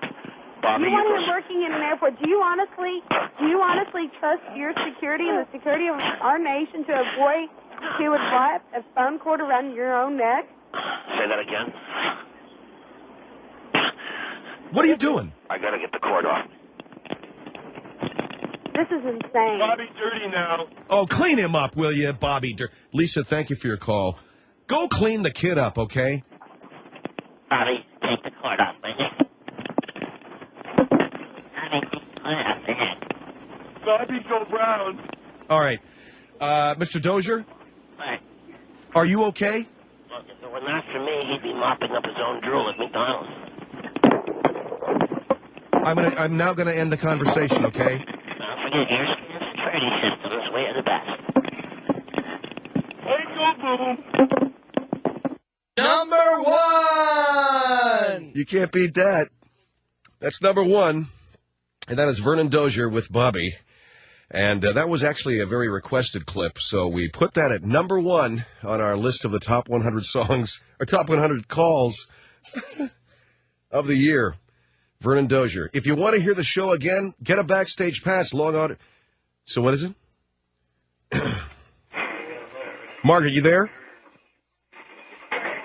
Go ahead. Yes, can you hear me? Yes. What's wrong? Well, I'm a little bit put out. I heard the top 100 calls, and I heard exactly one from me. And it just makes me want to distance myself from you, Phil, because... Margaret, I tried to do the best I could. Well, you had 3 calls from the slot, and I forget her name. Bobby Dooley. Yes, 3 calls from that. So I'd like to sing my song. Oh, come on. I demand to sing my song. If you can't have the decency to put more than 1 call from me on the top 100. Now, Phil, it's all I ask, and I don't ask a lot. Okay, go ahead. Oh, Michael Lovitz has left town, doo-dah, doo-dah, carrying his bags. Hollywood kicked it. Wait a minute, I got this all wrong. I thought it was the doo-dah. It's the Yankee Doodle. How does Yankee Doodle go? Yankee Doodle? Yeah. Michael Lovitz has left town, carrying his bags. Hollywood kicked him out because he bashed the fags. Oh, thank you.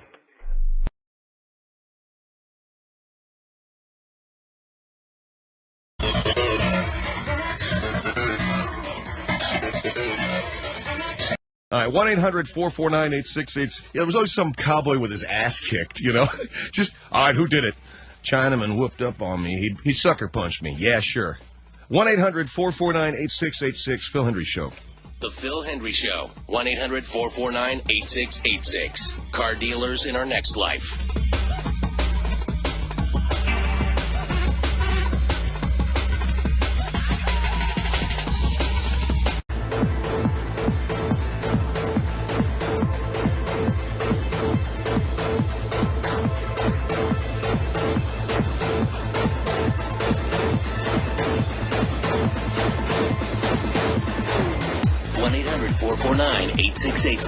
This is the Phil Hendry Show. Well, the debate over euthanizing people, death with dignity, you've heard these terms. And basically what that means is people being able to choose the time of their death and doing it by euthanasia. With me now is Eric Hester, who's with the group called Death with Dignity, a 15,000-member strong coalition of pro-choice and death with dignity advocates. And Eric, thank you for joining us. Always a pleasure, Phil. Can you tell me what your position is right now? Well, Phil, it is our position that people be allowed to have a dignified and decent death. And by that, we mean euthanasia in a way that respects their humanity. Phil, we see so many elderly who are kept alive long after they've been useful to society. We see so many of them forced into lives of poverty. Elderly people who are forced into eating cat food, elderly people who have no homes, the final indignation of life. And I think if you get to a certain age, I think it's horrible I used to work in convalescent care, and I would see these poor people who really have no life left. And they say that when you end up back in diapers, you know, the circle of life is complete. And why are you guys doing media interviews right now? Phil, the reason why we're doing media, and Marnie Hunter's been doing our television, I'm doing radio this week, is because on May 29th, Bob Hope, one of the single greatest entertainers in our time, is going to turn 100 years of age. And we think that it would send a wonderfully hopeful message to millions of people who desire death with dignity if at the age of 100, within a few days of achieving that milestone, if with the consent of the governor of California, and we're going to be hoping for that, we could euthanize Bob Hope, we think this would send a wonderfully positive message to all advocates of death with dignity. We provide, Phil, what the world has been thirsting for, and we think that is a beautiful and peaceful and non-painful exit from this life. So you guys have been talking about that this week, and you just mentioned euthanizing Bob Hope. Now, is that, you're not talking about against his will? They're consulted. Euthanizing Bob Hope. Now, the man will be 100 years old when? On May 29th, yeah. Okay, tell me about that. Mr. Hope is going to choose this? Well, Phil, Mr. Hope will be reaching the age of 100, and yes, he will be giving his consent to this. One of the greatest milestones that a human being can reach is the age of 100, to be a centurion. And if you think of Bob Hope, you think of the man who has entertained us, you think of a man who has donated literally millions of dollars to charity. He has helped our young men and women in uniform. You know, Phil, it's time for him to rest, and this is a time... this is Mr. Hope's time. This isn't about you or me. This is a time for Bob Hope. I know, but the question that I had, has Mr. Hope agreed to this? Well, Phil, one of the things you learn when you're around as many elderly people as I have been around, that at the age of 100, you do want to pass on to another plane. Whether you consciously know it or not, it is important that you work your way onto another plane. So Bob Hope has chosen to be euthanized. When you reach the age of 100, it is your desire, whether consciously or subconsciously, to pass into another plane and to enjoy the fruits of your life. And we think that this is such a great time.